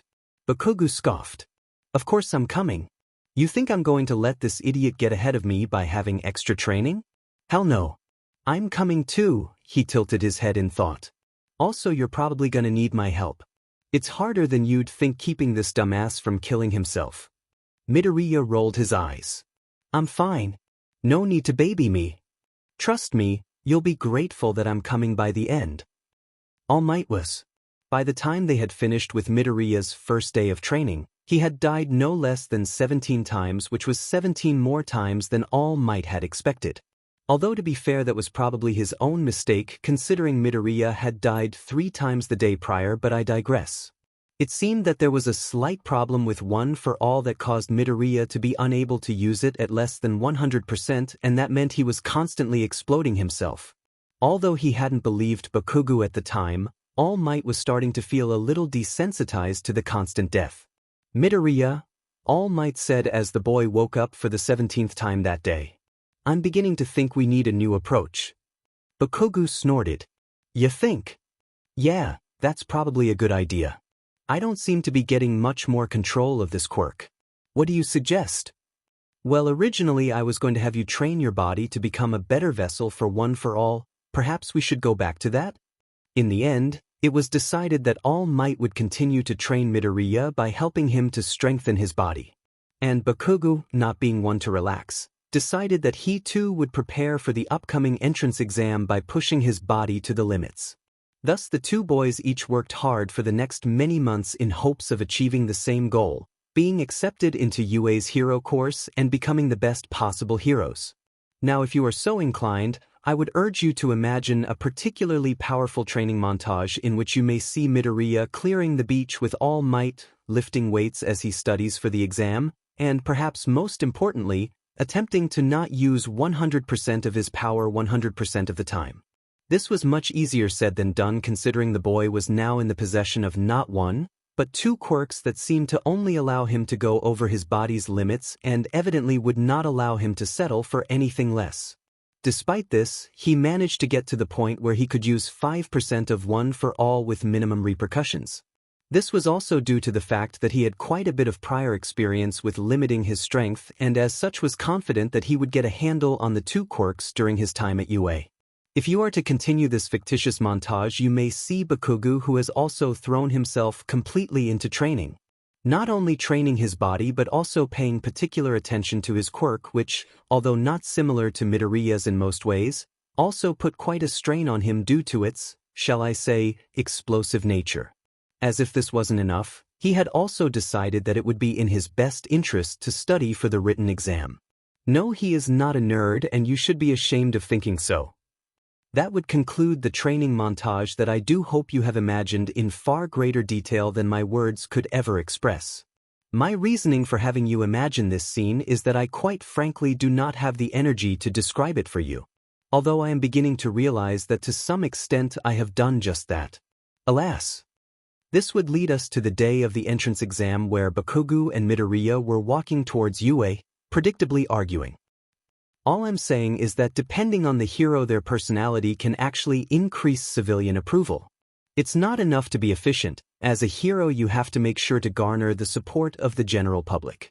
Take Endeavor for example. His cold demeanor has a certain type of appeal for some fans, but only because the persona is well crafted and all-encompassing. If he were to start acting more aloof and out of character his ratings would plummet, but since he I cannot believe you just compared me to that shit stain. Bakugu glared at Midoriya. Yeah well, that shit stain has more popularity than you ever will with that flaming pile of trash you call a personality. I don't need a personality. I have bombs for hands. Oh my goodness. I can't. Midoriya rolled his eyes and threw his hands in the air, exasperated. Look, you want to be number one? I can't wait to see how well that will go. It was at that moment that Midoriya found himself falling, having tripped over either his own 2 feet or perhaps something invisible that lay on the ground. Most likely his own feet. Midoriya had, like most people, tripped many times in his life. However, in his case, it was slightly different as if he was to catch himself it would most likely result in shattering his arms. He knew this and, not wanting to go to the exam with 2 broken arms, acted accordingly, closing his eyes and bracing for impact but kept his hands at his side. This of course meant that he slammed into the ground with enough force to give him a bloody nose, the sight of which caused Bakugu to laugh. Not even a second after he decided to become acquainted with the cement he felt a slap to the back. This was odd considering that Midoriya was fairly certain he hadn't slapped himself on the back and Bakugu was still doubled over laughing at his predicament. It was strange, although Midoriya was sure that he had been lying on the pavement only moments before, he now seemed to be pinwheeling through the air completely weightless. His vision was rather blurry from the spinning but he thought he saw a girl around his age flailing her arms and Bakugu wheezing next to her. Was all Midoriya said. Oh no, I'm sorry, the girl said. I saw you falling and I tried to catch you but I guess I was too late. Oh, I should probably put you down. I'm so sorry dash, she rambled without taking a single breath before touching her fingers together. Weight returned to Midoriya and he fell on his head on the floor. Oh gosh, I'm so sorry. Wow. Midoriya scrambled back to his feet, unfazed. Is that your quirk? That's so neat. 5-point contact, right? Can you make anything weightless, or does the size matter? How long can you hold it? Can you make yourself weightless? Chill Aizu, you look like a complete maniac. You're scaring the poor girl. Bakugo rolled his eyes. Midoriya took a second to realize that there was still blood trickling down his face and had bombarded the stranger with intense questions about her quirk. Oops, he said. Don't worry. I'm totally fine. The girl looked on the verge of crying. You're bleeding. Oh. Yeah well, not a big deal. I'm so embarrassed. She buried her face in her hands. I'm just going to run away now. She then proceeded to do just that, racing into the building without a second glance. Wow. Quite the charmer, aren't you? Bakugo said sarcastically. Hey. It wasn't that bad. It was. And what about you? You just stood around laughing at me. Bakugo dug through his bag and tossed a handkerchief to Midoriya. You would too if you had seen it. You looked hilarious. Rude. Midoriya took the handkerchief and tried his best to wipe the blood off his face. Oh, give it here, Bakugo said, roughly taking it from him. You're just smearing it all over. Bakugo dabbed at Midoriya, who squirmed. Just leave it. We're gonna be late for the exam. You are not going to the exams with blood on your face. What kinda impression would that leave? Approximately 18 feet away, or 6 meters for literally anyone who does not live in the US, Koji Koda, a UA hopeful, stood watching the entire exchange. Because he had seen the whole situation, he decided to change that 18 feet into 33 as he made a very wide circle around the strange children. He shuddered and decided he very much did not want to associate with Bakugo and Midoriya. Which, in my opinion, was probably smart. Robots, Midoriya said, disgusted. This is perfect. Robots. Midoriya repeated as if pleading for Bakugo to correct him. I'ma blow them all to bits and ace this exam. But you dash, Bakugo laughed. You're screwed. Aga. Midoriya lowered his head onto the tabletop. I'd rather die. That can be arranged. Ha, Midoriya said without humor. Seriously though. And they put us in different areas too, probably so we can't collaborate with our classmates. You should be glad about that, you know, otherwise I'd destroy all the robots before you'd even get a chance. Midoriya rolled his eyes. Must everything be a competition with you? Aizu, this is literally a competition to get into UA. And we're gonna be late if we don't leave now. Bakugo flicked on his phone, checking the time. Sheet, you're right. He quickly gathered up his bag. See ya after. Good luck, Kaken. And with that, the two boys parted and went their separate ways. As Midoriya neared his group, he recognized the brown-haired girl with the anti-gravity quirk standing in the crowd, deep in concentration. Now Midoriya, having had ample time to process the situation from earlier that morning, had come to the conclusion that he had not made the best first impression. This is why he decided to approach her and attempt to rectify the situation. Unfortunately, he was stopped by another participant. Oh, monsieur, you look absolutely fabulous. The interrupter was quite literally sparkling as he batted his longer-than-average lashes at Midoriya. This was strange considering most humans do not sparkle. Excuse me? The boy giggled. Non, excuse-moi. I simply couldn't help but admire your twinkling aura. My what? Midoriya asked, confused. Why that glitter is so magnifique. He gestured vaguely to Midoriya, who was indeed covered in a sheen of gold glitter. I do consider myself somewhat of an expert on the art of the sparkle, and that is some high-quality glitter. Wherever did you get it? For a second Midoriya mulled over the question. Typically honesty was the best policy, but he wasn't sure if telling the stranger that he had actually acquired this glitter from an unfortunate incident that morning that involved a broken finger and a knife was a good idea. Nor did he think simply telling him it was his blood glitter would be any better. A private dealer? He nodded as if this was a perfectly reasonable response.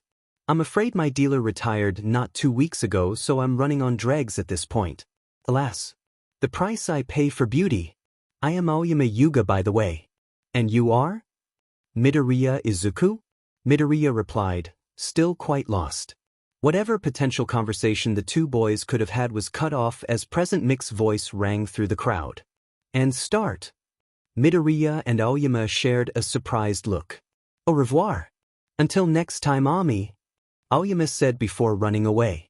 With some bewilderment, Midoriya realized he should probably do the same. He let out a small sigh and jogged away.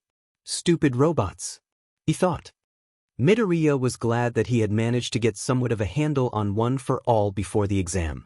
As it was, each robot took several punches at the 5% his body could handle without breaking, and he still managed to break 3 fingers when his control slipped for a moment. It didn't help that all the other participants were even crazier than he was.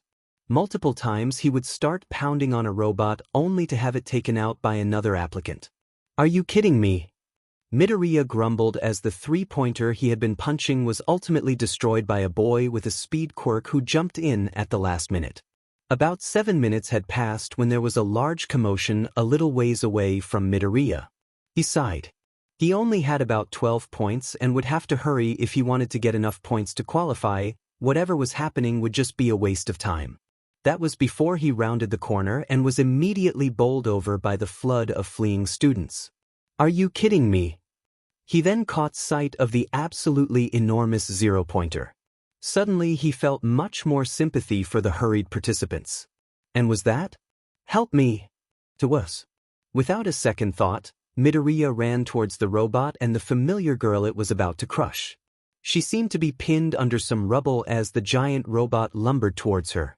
Midoriya did some fast thinking. He could help free her, but if she was injured there was a chance they wouldn't be able to make it away in time. Which of course left only one other option. Midoriya sighed and let out a burst of speed, already preparing for the inevitable broken limbs. Uraraka watched as the green-haired boy from that morning barreled towards her. For a moment she was filled with equal parts gratefulness and lingering embarrassment, but as she watched him run past her she became increasingly confused. Turning her head to see what he was doing, she was able to catch a glimpse of him launching himself into the air with a superhuman amount of strength and punching the robot. Smarayas! He screamed. While it was most likely that this was referencing All Might's catchphrase, there is also a small possibility that it was in regards to his now quite smashed skeletal structure. Uraraka strained against the rock she was under before eventually using her quirk on it and trying her best to swallow the bile that rose in her throat. She knew that whatever happened she had to catch the boy who had just saved her, even if that meant losing her breakfast. As Midoriya fell to the earth, like any other object does when affected by gravity, Uraraka stretched out her fingers. Her heart soared as they made contact, then immediately dropped as Midoriya kept falling before her last finger touched him. Her heart continued to drop as Midoriya crashed to the ground and the now broken robot fell on top of him in a very death-inducing way. Far away, many of the participants wondered why the alarm to end the exam seemed to be mixed with a long, high-pitched scream. As it was, Midoriya did not die the moment he hit the ground. Sure, there was probably a concerning amount of internal bleeding and he certainly wouldn't be going anywhere anytime soon, but he wasn't dead, which was good. But then a giant robot fell on him and he became very dead. This was bad for a multitude of reasons, the first of which was that UA was the school that both Midoriya and Bakugo wanted to attend, and this situation reflected poorly on their safety precautions. Not that UA was particularly known for their safety. At this point I am half convinced that Nedzu had blackmailed the entire school board into letting him whatever the hell he wanted, but it was more the principle of the matter. The second problem was that Uraraka was not aware of Midoriya's immortality and as such was now contemplating if she could still become a hero after murdering a kid. The answer is of course no. However, she didn't actually murder him. This situation would be considered manslaughter, which, while having a worse name in my opinion, is actually a lesser crime and one that you can have committed and still become a hero. None of which actually matters considering Midoriya doesn't actually ever stay dead and I don't think there's a law that applies to that, but the point stands. As Uraraka's worry grew, she shifted through the remains of the robot, hoping that despite what she had seen Midoriya was somehow alive. Considering how large the robot was and the fact that she had to puke before looking for him, whether from her quirk or the fact that she had quite literally just seen a child die, I cannot say, it took her several minutes before she finally found him. This was good because it meant that Midoriya had time to recover right before Uraraka floated a flat piece of metal off him. Oh no, is the exam over? Ah. Uraraka fell onto her, but as Midoriya bolted straight up, a blanket of glitter falling from him as he did. You're alive. Oh yeah, I guess I am. Now is the exam done? Yeah, but how? Uraraka waved her arms in confusion. You fell and then the robot crushed you and you should be dead, but how dash? Magic, Midoriya said before flopping on the ground. Gosh darn it. I didn't get nearly as many points as I wanted. I'm so sorry. If I hadn't needed your help then you could have gotten more points. Uraraka started tearing up. Hey, no it's fine. Midoriya started panicking. Really, it's not a big deal, I'll be fine. If you say so, Uraraka said. But how did you survive that fall? And why are you covered in glitter? Just my quirk. But I thought your quirk was super strength? Uraraka said, thinking about the one for all enhanced jump and punch combo Midoriya had executed only minutes earlier. It is. What? It's actually pretty complicated, but it really doesn't matter. Say, I never got your name, Midoriya said, changing the subject before she could wonder more about his quirk. I'm Midoriya, by the way. Uraraka dash. Well, it sure was nice meeting you, Uraraka. Midoriya interrupted. Hate to cut this conversation short, but I have to go meet up with my barbaric demon of a friend before he blows something up out of boredom. Hope to see you in UA. Uraraka gaped as she watched Midoriya run off, waving a hand at her as he left. Truth be told, her emotions were extremely frayed from the encounter, having to fluctuate rapidly from embarrassment, panic, and mind-boggling confusion. She would soon learn that such confusion was simply a constant when Midoriya was involved.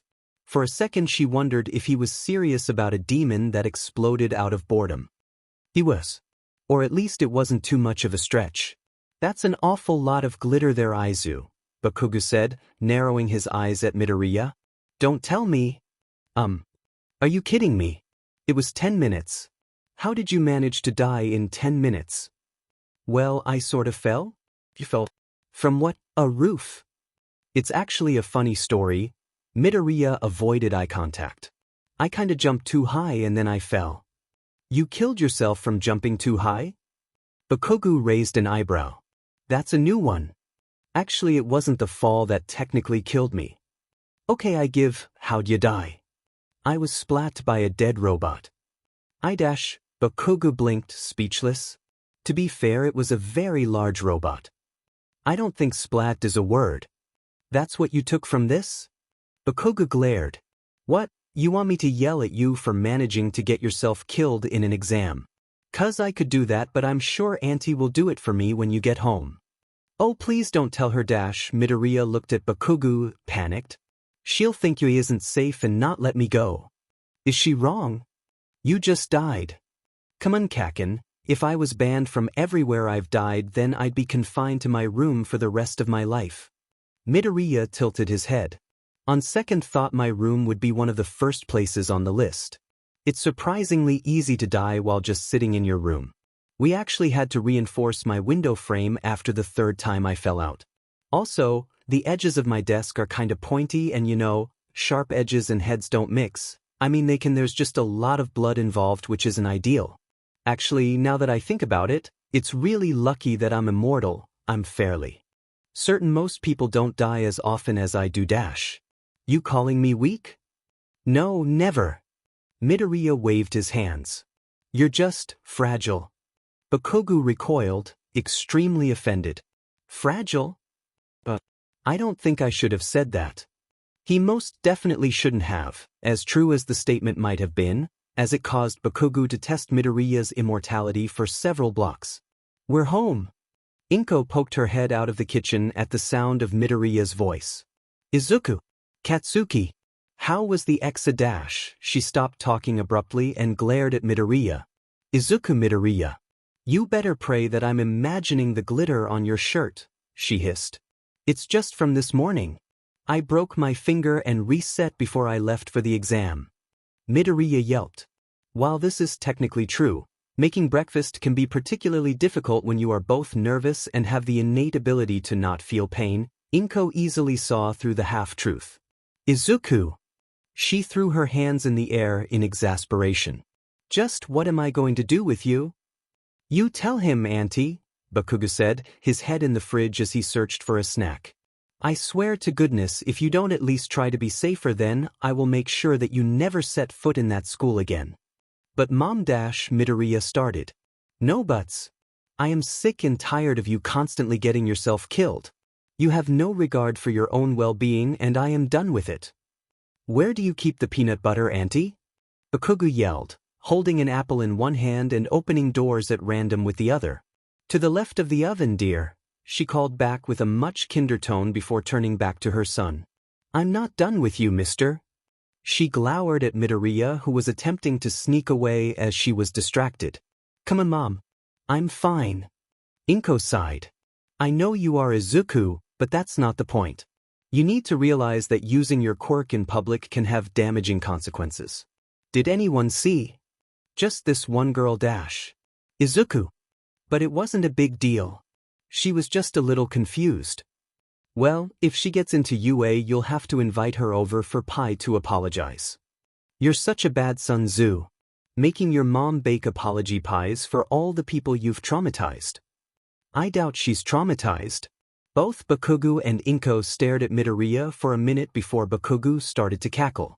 Yeah, right. The poor girl is probably questioning her sanity right now. It wasn't on purpose. She was literally about to get stepped on by a robot, but I saved her. Midoriya coughed before continuing quietly, and maybe sorta died a little in the process. Bakugo shook his head. Sorry, Auntie, but I think he's a lost cause. Izuku, this conversation is not over. Inko jabbed a finger at Midoriya before smiling. But come sit down, you two, I want to hear all about your exam. And then I blew up another robot. And then I blew up a robot and a building, Bakugo said in between bites of apple. The robot was on the building. He clarified. This was a necessary clarification as one could never be too sure with Bakugo. The odds of him blowing up a building just because were unreasonably high. Anyways, it was really fun. I just got to explode everything. That's nice, dear, Inko said, unaffected by Bakugo's feral grin. How about you, Izuku? Midoriya shrugged.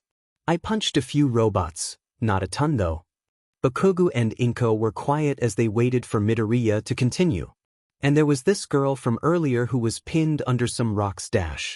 Wait, the floaty one? Bakugo interrupted. The very same. Bakugo laughed. Round Face is probably regretting ever getting involved with you. Come on, Round Face? Are you even trying Kaken? Oh, shut up, Mr. Lemmy just ain't die in front of a stranger. Language, Inko interrupted. While the swearing was an issue in this situation, I'm inclined to point out how Mr. Lemmy just effing die in front of a stranger is far too long of a name to have any real-world applications. I mean, can you imagine putting it on a resume? I can see so many potential problems with such a name. Mainly introductions to strangers, because if a person came up to you and shook your hand and introduced themselves as Mr. Lemmy just FNG die in front of a stranger, I think you would be more than a little rattled and also confused as if they were really saying their name, or if they were simply narrating what they were about to do, in which case you best run. Luckily Bakugo does not have the authority to name people, so Midoriya is still Izuku Midoriya and not Izuku Lemmy just FNG die in front of a stranger. Although if Bakugo really had his way, he might rename his friend Adrenaline Junkie Lemmy just effing die in front of a stranger, which also has issues for much the same reason. Yes, it really is a good thing Bakugo doesn't name things. And who exactly is this girl? Inko asked once the two boys had settled down. Oh, just this extra that watched as Aizu made an utter fool out of himself before the exam. And I guess she saw him die later. She was pinned under some rocks when the zero-pointer nearly stepped on her. I thought you said the robots weren't that big? Inko interjected. Yeah, well, this one was. Midoriya sighed. But that's not the point. She was about to get crushed and there wasn't enough time to free her, so I used one for all and jumped really high and punched it in the face. And then you died, Bakugo finished. Yeah, pretty much. Izuku, his mother started. Yeah, he shouldn't die and needs to be more careful, we've heard it 1,000,000 times. Bakugo waved a hand. What I'm wondering is how many points he got. Midoriya chuckled nervously. Well, you see, the thing is, it was kinda tricky, and then I was dead, so I lost like 3 minutes dash. Just cut to it. 20 tops, Midoriya said quietly. Bakugo blinked at his friend before standing abruptly and clapping his hands. All right then. Time for plan B, go grab your blackmail notebooks, nerd. Kaken, we're not going to blackmail them. I'd say it's about your only chance at this point. Inko sighed. Katsuki, that's called extortion and you can go to jail for it. How would you know that? Bakugo shot back. That I'm a lawyer. So, a minor clarification, Bakugo was well aware of Inko's career as a lawyer. You'll find that education in law comes in handy when people accuse your son of traumatizing people via his not-so-permanent death and or occasionally committing crimes. However, he found it far more fun to ignore this fact. Unless it was convenient. Midoriya groaned. Can we drop it already? Either I got in or I didn't, nothing we can do about it now except wait. And so they did. For approximately 12 seconds. This may not seem like a long time, but I dare you to sit for 12 seconds in silence during a conversation. Do be careful though, the awkwardness has been known to kill over 65 introverts who attempted this.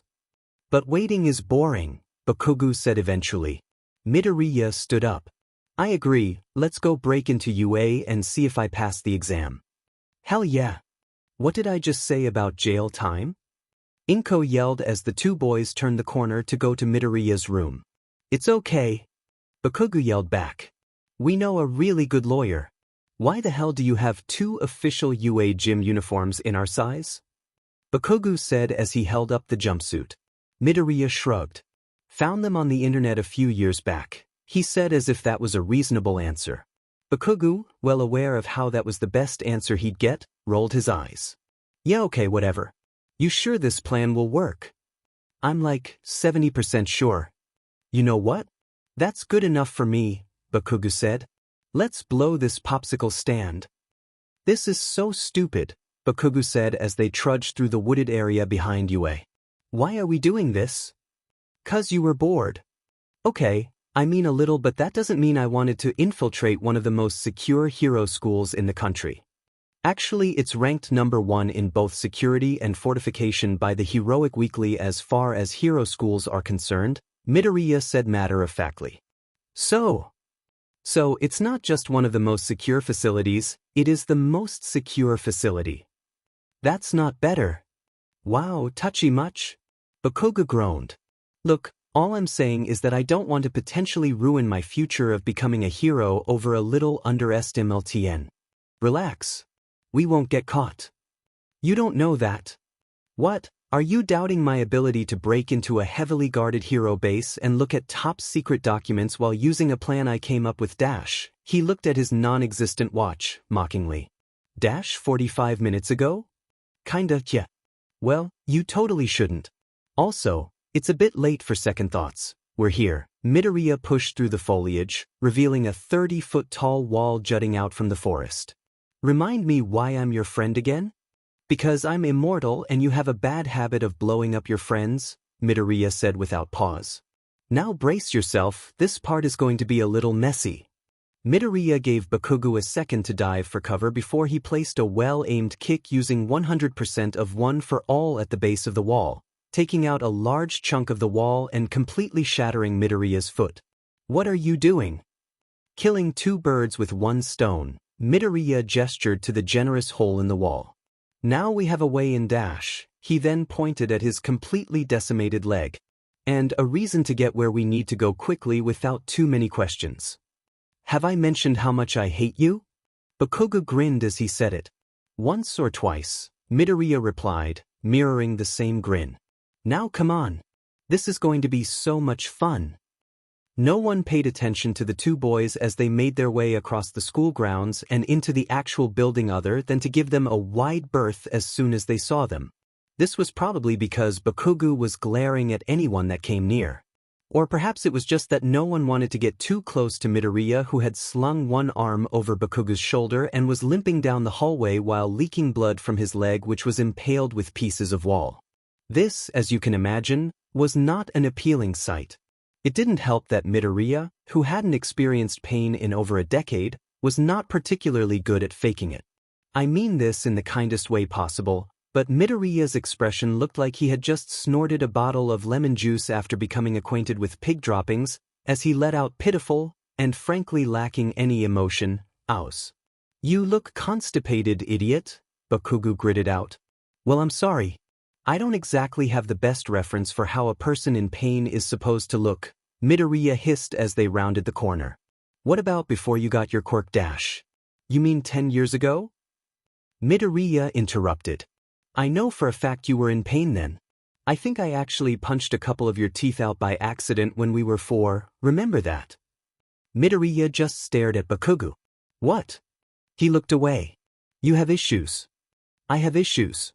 "What about you, suicidal adrenaline junkie dash?" "Hi." A new voice interjected. Both Midoriya and Bakugo slowly looked up to see a bouncy blue-haired girl waving at them. Hi," Midoriya said. "Sorry for interrupting your argument, but I couldn't help but notice that you seem kinda broken." She looked down at Midoriya's leg. "Wow. It looks even more painful up close." "Oh, it is?" Midoriya said before remembering that most people would be in agony in this situation. "Ugh, guy," he groaned. "Oh wow, it really hurts." Bakugo slapped his face. "I bet." The girl continued, ignoring Midoriya's lackluster acting. "I'm Nijire Hato, and you two must be first years 'cause you're too small to be third years and I know all the second years. I was just going to get a drink, but then I saw you two and my curiosity got the better of me. My friends tell me I'm too curious sometimes, but I think that the more you know the better. Anyways, how'd you do that?" "Training accident," Bakugo said. At the same time, Midoriya said, "Faulty jetpack." "Faulty jetpack?" Bakugo mouthed at Midoriya, who in turn just shrugged. Nijire tilted her head. "Well, you see," Midoriya started. "We were training with the rest of our class when a faulty jetpack flew out the window and hit my leg. We were outside over by the D-Wing, support department." Nijire nodded. Yeah, that makes a lot more sense. But why are you guys over here? Recovery Girl's office is that way." She pointed back behind the way they came. "Yeah, and so is the D-Wing," Midoriya continued. "So, didn't you hear me say the support department was involved? Trust me, no one's making it through there for a while. We're taking the long way to Recovery Girl." "Understandable," Nijire said. "Well, I'd hate to keep you, especially in that condition. Guess I'll see you around." Considering neither of the boys were officially students of UA yet, this was not true. But Nijire was not aware of this and was simply being polite. Don't read too much into it. The two boys waved at the excitable girl and let out twin breaths of relief as she turned down a different hallway. "Faulty jetpack?" Bakugo said aloud. "What? It could have happened. You know, for someone so smart you really are an idiot." "Please, she didn't suspect a thing." "Yeah, about that dash," Bakugo started before Midoriya directed him to a different hall. "Left. I have a feeling I should be suspicious of how good a liar you are. If you had to explain how you're alive multiple times without having a legitimate reason like me, you'd be a good liar too. I still can't believe no one suspected us yet. I told you, if you act natural you'll be fine. Basic infiltration technique," Midoriya said as he turned Bakugo down another hallway. "This place is a FNG maze," Bakugo grumbled. "We're nearly there, quit whining." "I'm not whining," Bakugo whined. "Yes, you are. Do you even know where the hell we are?" "Of course, I looked at the fire escape plans before we came.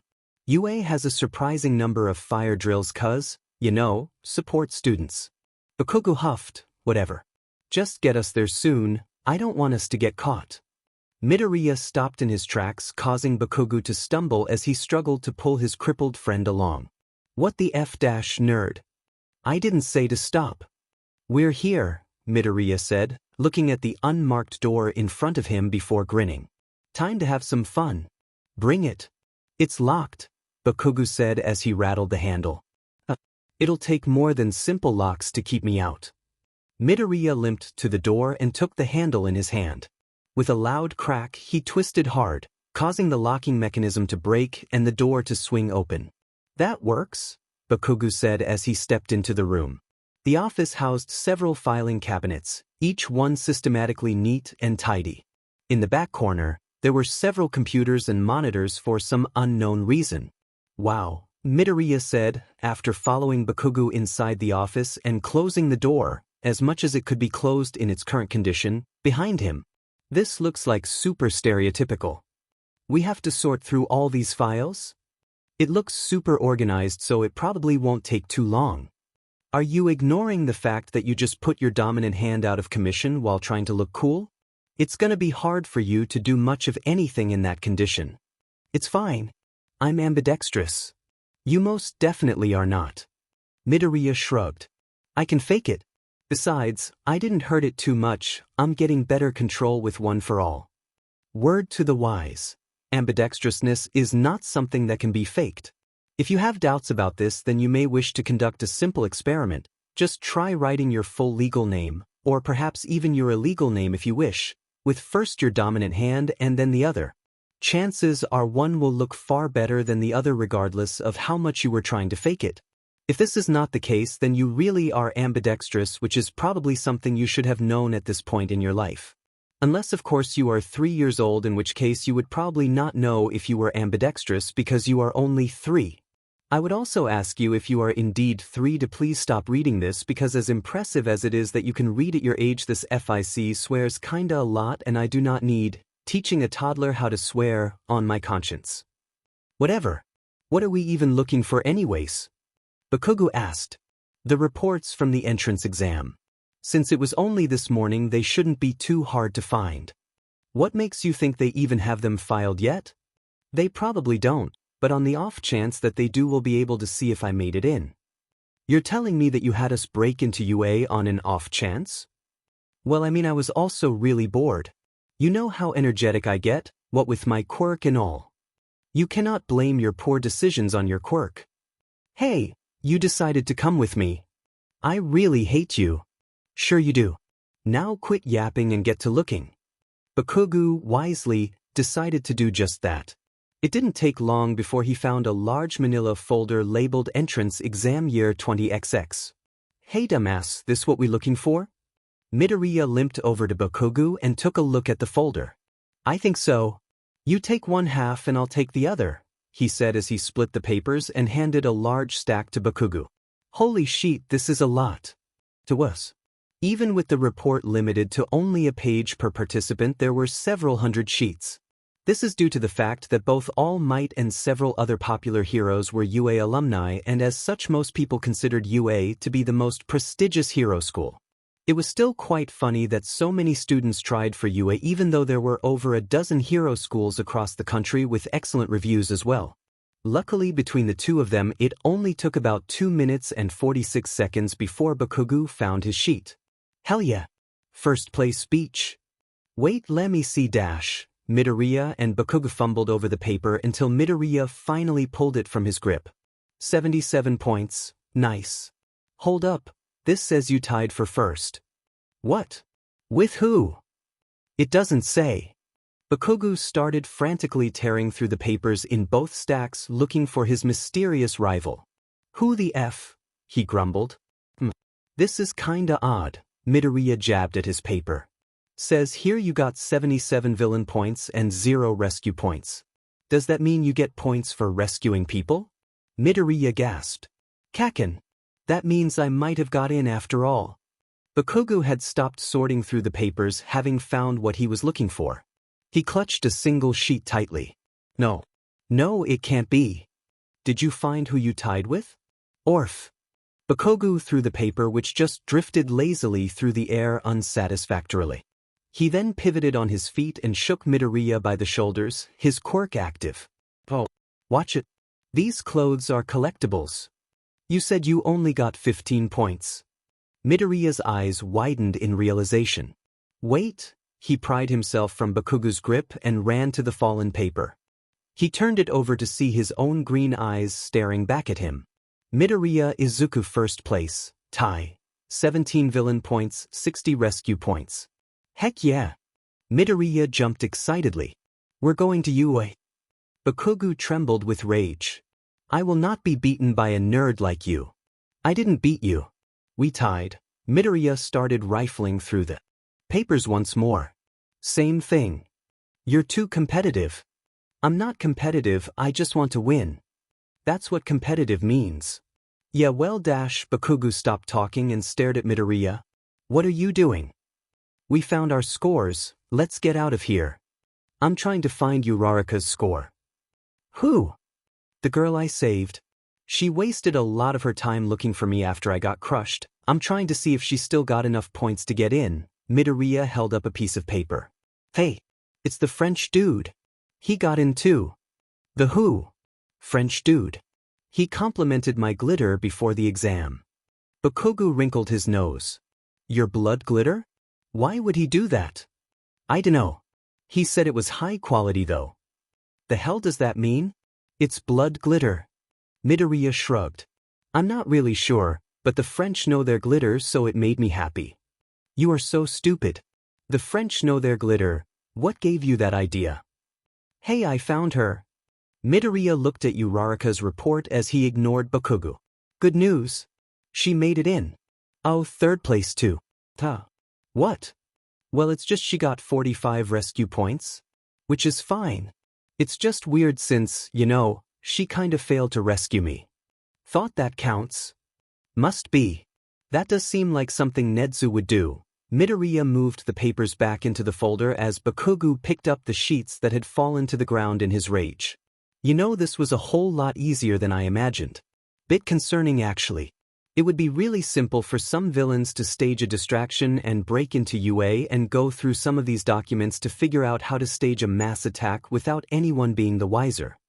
The two boys didn't say anything for a moment, allowing the foreshadowing to sink in. Oh well, Midoriya shrugged. Not my problem. Bakugu rolled his eyes. Whatever you say, nerd. Now let's get the hell out of here. Well, I guess we're not going back that way, Bakugu said, looking at the hole in the wall they had created that was now surrounded by several students and teachers. The teachers especially looked confused at the undesirable lack of wall in that one area. Midoriya hummed, sounding slightly disappointed. Drats. I was afraid of this. You expected them to find it? Midoriya shrugged. I knew there was a chance. Then you also made a plan to get out of here. Midoriya stayed quiet. That you did, right? You do realize I had like 15 minutes and a bus ride to plan the entire successful infiltration of the #1 hero school. But that wasn't enough time to come up with a way out? Bakugu hissed. Just give me a minute. I'll come up with something. Midoriya put a hand to his temple in concentration. What, like using your good leg to break another hole in the wall? I got it. That wasn't a suggestion, dumbass. No, we don't have to do anything like that, we just have to walk out. Bakugu slapped his head. Brilliant. Why didn't I think of that? Seriously, we just have to go to the gate and walk out. We look like students and no one will bat an eye at two boys leaving school early for, say, a dentist appointment. Yeah, 'cause no one would wonder why we both have dentist appointments at the same time. I didn't say it was perfect. Bakugu paused and thought it over. You sure this will work? Won't us opening the gate alert the teachers? I don't want Ratface knowing we were here. Oh, I'm sure he already knows. What? Midoriya laughed. You didn't think we broke into UA without anyone knowing, did you? He started to walk away, motioning for Bakugu to follow him to the gate. Is that not what's happening right now? Don't get me wrong, I'm flattered. But you can't honestly think that I'm smart enough to outwit the principal of UA, who literally has an intelligence quirk. Midoriya's reaction made Bakugu feel stupid. He, like most people, did not like feeling stupid, so he decided to keep talking. Since his goal was to not feel stupid, this was in itself a stupid decision to make, considering that they both were aware that Midoriya knew more about UA and its teachers than Bakugo did. He's a bit of a nerd, in case you've forgotten. Yeah? Well, then why the hell are we still here? Midoriya shrugged. I dunno. If I had to guess, I'd say that Nedzu used his facial recognition technology and ran it through UA's database. He probably saw that we were the first place winners in the entrance exam and got curious as to what we were doing. He might have then watched us through the cameras as we went through the file and is possibly still watching us even now. Bakugo stared at his friend. What? It's just a guess. How would he know we were even here in the first place?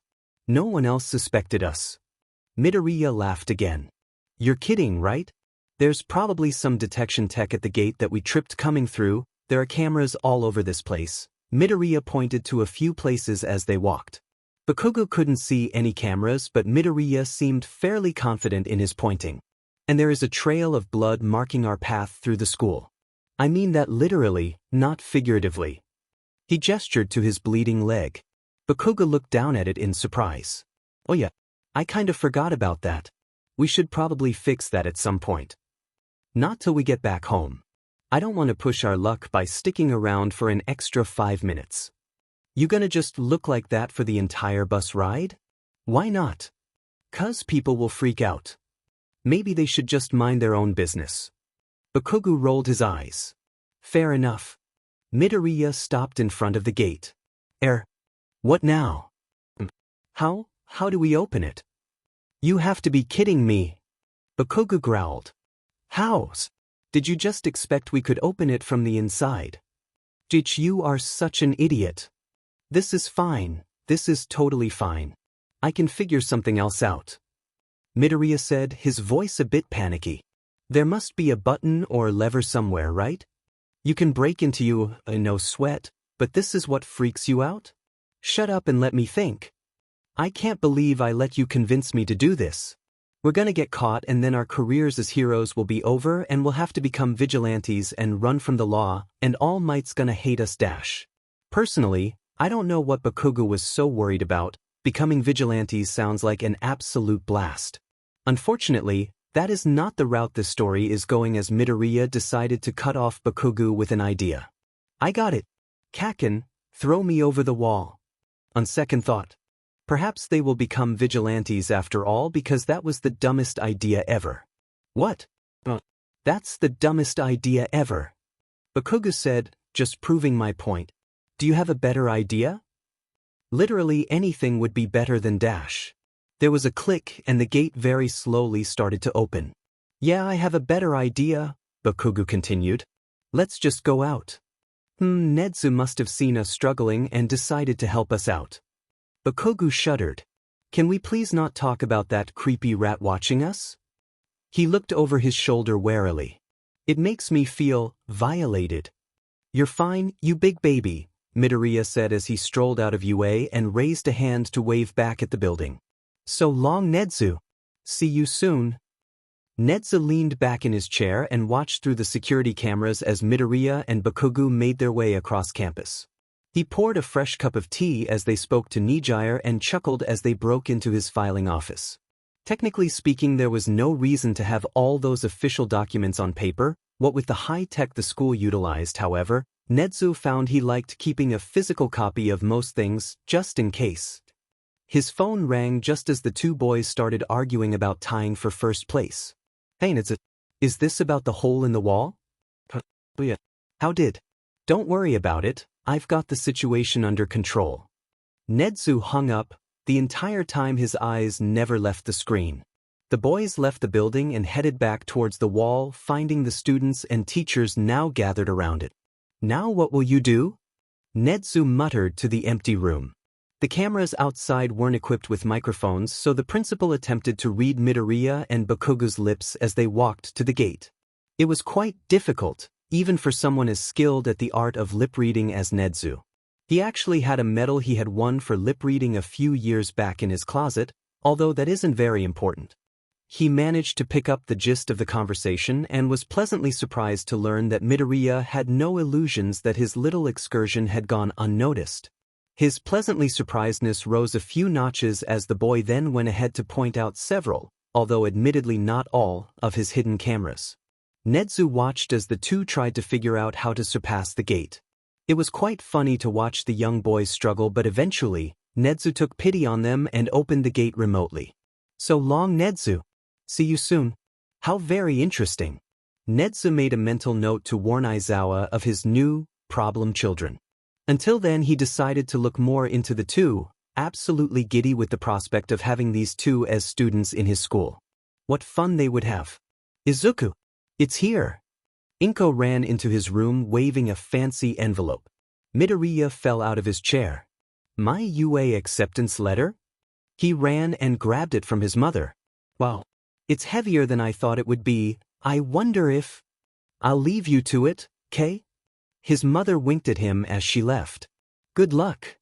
Midoriya fumbled with the seal of the envelope, finally ripping it apart, allowing the small disc to fall and roll across the floor. He cursed and dove after it. Before he grabbed it, the disc activated and a giant hologram was cast sideways atop his floor. "Wow! Young Midoriya!" All Might's voice boomed. This confused Midoriya, considering the letter was from UA and he was fairly certain All Might did not work at UA. He would have heard of such a thing if he did. Midoriya picked up the hologram and set it on top of his desk as there was some unintelligible chatter from someone behind the camera of the hologram. What do you mean wrong camera? What? Well, why didn't you say so?" All Might turned to face the camera that was projecting the hologram. "Why even have two cameras if you're just using one of them? What a hassle." He grumbled. "All Might? This is just a recording, so I can't hear you." "Oh, of course. Not that it matters, considering I'll see a lot more of you since I'll be teaching at UA this year." Midoriya's jaw dropped. It turned out that he was not aware of his idol mentor. He wasn't quite sure about the exact terms of their relationship, becoming a teacher at his go-to school. The same school he had broken into just a week prior.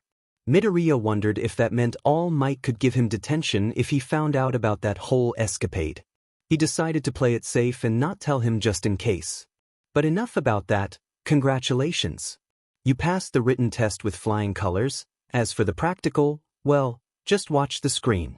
Midoriya watched the recording of a recording in which Uraraka approached Present Mike and asked for some of her points to be awarded to Midoriya. If his eyes became a little wet, well, no one was there to say anything. "Because of your selflessness." I'm sorry to cut All Might off, but I'd like to point out that this is not totally true. Since Midoriya couldn't die, it wasn't really selflessness that drove him. Mind you, I have no idea what it was that drove him, but I figured I'd just remind you that he's immortal. Just in case you'd forgotten. You've been awarded 60 rescue points. Oh, and Uraraka got 45 too for some reason. Anyways, with that, your total points come to 77, a tie for first place. All Might leaned in closer to the camera. And fair warning, you tied with young Bakugo. So I'd find a bomb shelter before he realizes that if I were you. I can't imagine he'll be too happy with you. Midoriya remembered his reaction when they broke into UA. All Might was right. Bakugo was not very happy. "Meaning that you passed, kid?" All Might said, stepping back. "This is your hero academia." The hologram winked out. Midoriya was crying so much he almost missed the hologram turning back on. Huh. The new video showed Nezu sitting in a much too large chair in his office. "Hello, Midoriya." Hello." Nezu chuckled. "This is still a recording." "Oh, whoops. Don't be embarrassed. It's perfectly understandable." Midoriya thought it was odd how perfectly Nezu was reacting to him, even down to the very timing of his chuckles. He was pretty sure it was actually a recording, which meant that Nezu must have based his speech purely on what he knew about Midoriya. This was not a very comfortable thought to think, so Midoriya decided to ignore it for now and focus on what Nezu was saying. "This extra recording is of course about you and Bakugo's little adventure from a week ago. Don't worry. I'm not about to berate you, quite the opposite. In fact, I'm rather amazed at how you executed it. The very fact that you had the guts to do it, knowing I'd find out, is enough to pique my interest."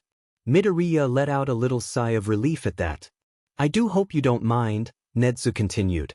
You see, I was simply so curious that I took it upon myself to look into you and Bakugu. That small breath of relief Midoriya had taken now came back full force as he found himself choking on air. He almost missed the next bit as his body tried to punish him for breathing so fast by making him cough. That being said, I found some very interesting things. Midoriya grasped his chair tightly, worried about what the principal had found. Perhaps he knew about Midoriya's quirk, or his relationship with All Might, or maybe he even knew about the accidental avocado explosion, or as all involved now refer to as the disaster. He hoped it wasn't the accidental avocado explosion. That would really make for a terrible first impression. The most intriguing thing I found was some old documents by your quirk doctor from when you were 5. Nezu leaned towards the camera. You have the most fascinating quirk. I understand your reasoning for keeping it quiet and I have no intentions of telling anyone. He chuckled. It will be more fun to see if your teachers and classmates can figure it out on their own anyway. Even though he was now slightly terrified that the notoriously genius principal was aware of his immortality, Midoriya couldn't help but agree that confusing the rest of his class would be a definite plus to keeping quiet about his quirk. But I feel certain that you and Bakugu will excel in UA, and I hope that I as your principal can help you grow into a successor worthy of the #1 hero. And it seemed that said principal also knew about One for All. I am so very excited to see what you do during your time here, and there's not a doubt in my mind that you will go far. This is your hero Academia Midoriya, welcome to UA. Midoriya sunk in his seat as the hologram flickered off once more. Suddenly it turned back on, showing Nezu grinning slyly at the camera. One last thing, his grin widened. No avocados in class, please. The picture dimmed again, this time for good. Midoriya simply gaped at the empty space. He knew. He knew everything. There were only a few weeks till school started back up once more and Iwawa got a new batch of chaos children. As such he was preparing the best way he knew. Napping. So it was that he was in the middle of a very pleasant dream in which he did not have to deal with overpowered teenagers on a daily basis but was instead a respectable accountant when his ringing phone woke him up. Because Aizawa was not a fan of ringing phones he had most people silenced, this meant that if he could hear it then the call was most likely important. What? He grumbled into the phone. You sound quite tired, Aizawa. I do hope I didn't wake you. Aizawa groaned inwardly at the sound of his boss's voice. It's fine. What do you need? I don't necessarily need anything, I just thought I'd offer you a warning. A warning? Yes, you see, recently it came to my attention that a couple of your students for this year are a bit enthusiastic. What's that supposed to mean? They're, as you would say, problem children. I just wanted to give you a heads up so that you'll have time to prepare yourself. This was a lie. Nezu's only reason for calling was to mess with Aizawa. Don't get me wrong, I'm sure even you'd agree that they have enormous potential, they're just a little volatile. Partially a result of their quirks but also just their personality, I think. Are you purposely being as vague as possible? What did they even do? Oh, nothing much, just some minor infiltration. What? Among other things. Aizawa sighed, well aware that Nezu was trying to annoy him, and also aware that it was working. The least you can do is tell me their names. You know, I don't think I will. I doubt you'll find it too difficult to figure it out yourself, and I'd really hate to spoil the surprise. Nezu dash. Goodbye, Aizawa. See you in a few weeks. Aizawa slumped back into his bed, throwing the now silent phone onto the pillow next to him. What was even the point of calling if he wasn't going to give me any information? He grumbled. This was a rhetorical question. Both because Aizawa already knew the answer and because he was not expecting a response. Had he received one, I have no doubt he would be extremely unnerved considering there was no one aside from himself in the house. And his cat. But his cat was, unlike Nezu, not a talking animal. She also did not care about Aizawa's troubles with his boss and the promise of problem children. As for the reason for Nezu calling, the answer was of course that the principal delighted in confusing people with a passion that rivaled even Midoriya's. And truly Nezu was giddy at the prospect of seeing Aizawa attempt to teach the lively bundle of chaos that was Izuku Midoriya. As for Aizawa, he found himself dreading teaching Midoriya, Not that he knew that he would be teaching Midoriya, nor did he even know who Midoriya was, but he found himself dreading it regardless. Rightfully so, I would say. The first day of school. That desk is meant for school-related materials only. Please remove your feet from atop its surface, as this unseemly behavior of yours is acting as disturbance for the rest of the class. Ida chopped his arms through the air to emphasize his point. Bakugo glared at him with unhidden contempt. Who shoved a stick up your butt?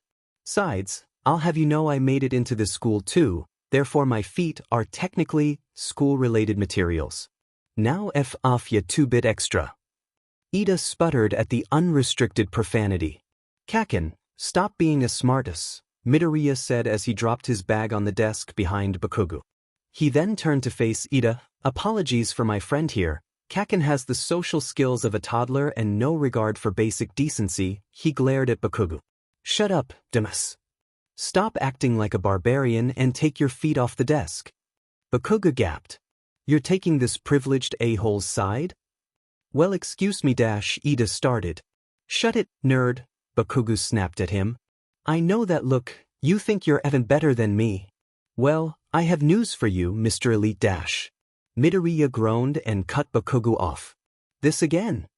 Not everyone thinks they're better than you. Just be civil for once in your life and at least try to act respectful. Effing make me. As if he had been waiting.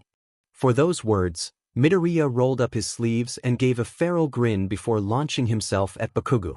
This is not proper conduct. Ida looked ready to start vibrating from the stress of the situation. The two boys wrestled, attracting the attention of the rest of the class, as Midoriya struggled to push Bakugo's legs off the desk, who in turn was trying to push Midoriya off of himself. Let go of me, you maniac. Not till you show some respect. Uraraka chose that moment to bounce through the door. Oh, hi, Midoriya. She then took a moment to fully comprehend the situation before her. Bad time? Hi, Uraraka, he said as he tugged on Bakugo's foot.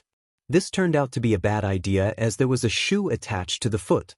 After a moment of tugging, there was no longer a shoe attached as it flew off and soared halfway across the room, narrowly missing Koda, who let out a squeak of surprise. Sorry, let me just take care of this real quick. What's happening? Uraraka leaned over to ask Ida. I believe they are fighting. No duh, but why? You JRK. Leave me alone. Bakugo yelled as he shoved an elbow to Midoriya's face. I will as soon as you . The desk, having had far too much of this nonsense, decided to see itself out by tipping over under the strain of the two boys and falling to the ground with a loud crash. Now look what you've done, Kaken. This wouldn't have happened if you weren't climbing on me like a monkey.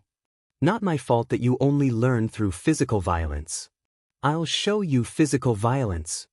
Not only did he proceed to show Midoriya physical violence, a lesson that was not necessary considering how accustomed Midoriya was already having fought Bakugo more times than he could count, but the entire class had front row seats to the Midoriya and Bakugo show as the two wove their way around, and often through, the desks and chairs. You are so immature, Kaken. Should we stop them? Yaoyorozu asked quietly. I don't know if we can, they look pretty intense, Kirishima responded. It was at that moment Aizawa walked into the room, shedding his customary sleeping bag like a butterfly emerging from its cocoon. He thought upon seeing the entire class circling the two boys who were shouting, generally causing a large disturbance. These must be the two Nedzu warned me about. Oh dear. Well, if you weren't such a stubborn but explode your FNG face, maniac. Ahem. Aizawa loudly cleared his throat, drawing the attention of the entire class including Midoriya and Bakugo. Ah shit, Bakugo cursed. Now Aizawa started before being cut off by a squeal from Midoriya, who had just seen the teacher. Holy heck, it's Eraserhead. Aizawa wasn't expecting to be recognized. Typically his status as an underground hero kept him out of the public eye, which was exactly how he liked it. Still, he refused to show any surprise and instead simply nodded. Eraserhead is my . You know this hobo? Bakugo asked Midoriya, interrupting Aizawa once again. Aizawa glared at the boy and activated his quirk, his red eyes glowing threateningly. It wasn't necessary. Midoriya had already shushed him loudly and Bakugo recoiled before rolling his eyes. Geez. Sorry. The way he said it implied that Bakugo was actually not sorry, not even a little bit, but Aizawa decided to let it slide. As I was saying, I am Aizawa Shoyuda, your homeroom teacher. He turned to stare at Midoriya, also known as Pro Hero Eraserhead. There was quite a bit of whispering following that declaration. The loudest was of course Bakugo announcing his disbelief that a washed-up stiff like that could possibly be a hero, followed by Midoriya's rambling mutters that were only comprehensible to himself. Even Bakugo, having known the boy for his entire life, was only able to catch about 1 in 7 words. This was not very useful as it's very difficult to understand a one-sided conversation when 6/7 of the sentence are unintelligible.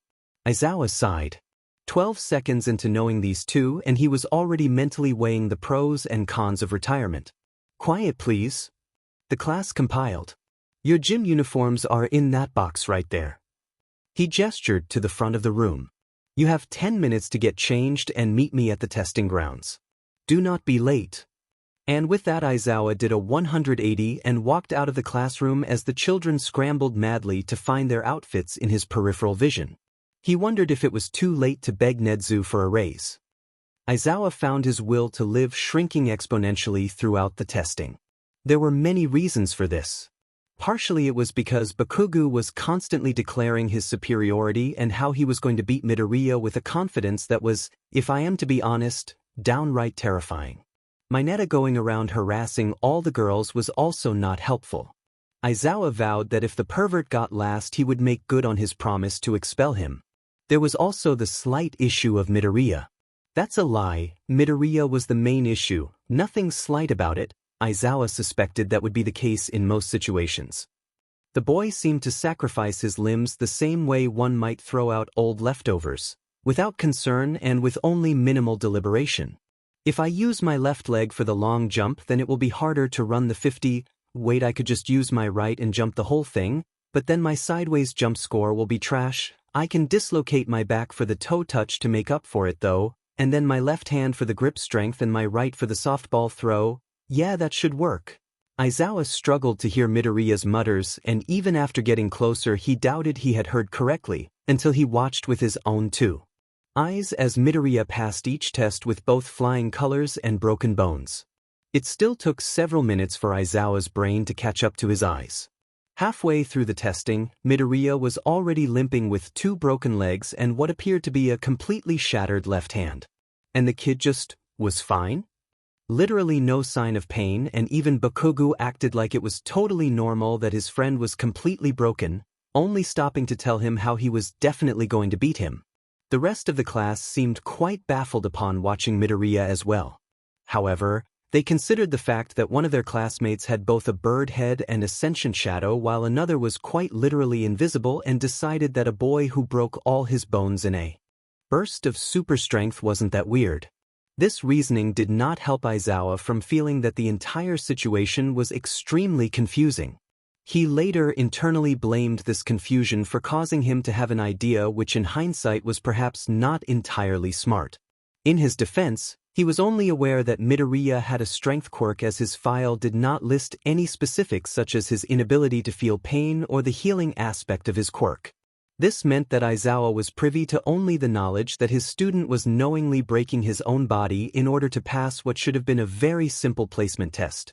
Still, using his quirk on the boy was perhaps one of the worst things he could have done. But let me reiterate that Aizawa should not be blamed for what followed. In his mind he was simply doing what was the sanest option in an insane situation, stopping his student from shattering his one remaining arm during the ball throw. Now the simple fact was that Midoriya was now in possession of 2 separate quirks, Adrenaline Rush and One for All. While technically speaking the 2 had merged to become Hysterical Strength, Midoriya still thought of them as separate. Perhaps that is why Aizawa was only able to erase one of them as he activated his quirk. Midoriya threw the ball with literal superhuman strength as he activated One for All. Unfortunately, he did so only a fraction of a second after Aizawa activated his quirk in an attempt to stop Midoriya from hurting himself more. This had the opposite effect of suddenly erasing the effectiveness of adrenaline rush and leaving Midoriya with 4 broken limbs and the feeling of excruciating pain for the first time in a decade. This, as you can imagine, was not entirely pleasant, and Midoriya reacted in the typical manner for those in immense agony. He screamed.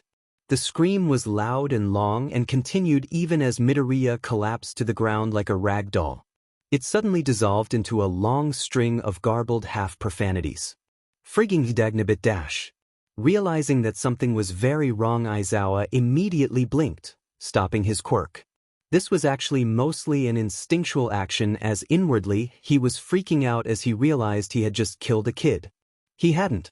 And even if he had, it wouldn't really be that big of a deal. After all, Midoriya is immortal. Although on that note, it remains to be seen if he would actually come back to life if he was to die while Aizawa had his quirk active. Forgive me for not wanting to test that. As soon as his quirk cut off, the screaming did too. So that's pain. But what a rush. Midoriya jumped to his feet, seemingly back to normal. His smile faltered a bit. I don't think I actually liked that. The hell happened? Bakugo yelled at him. He sounded quite angry, but in actuality, he was simply concerned. It is very easy to mix up these emotions with Bakugo, as to an outsider there is no discernible difference. Aizawa was still rather shocked at the unexpected situation, a common symptom of Midoriya's trademarked teacher trauma, and made no move to explain. Luckily, Midoriya jumped in right away to answer. That's Eraserhead's quirk. Isn't it cool? It was even able to override my quirk's pain suppressors. The last end of his sentence was directed at Aizawa. The teacher realized that Midoriya was trying to help him by offering an explanation for his reaction. It made sense. A pain suppressant aspect of his quirk explained why he hadn't seemed to mind getting injured. Still, your approach to this testing is illogical.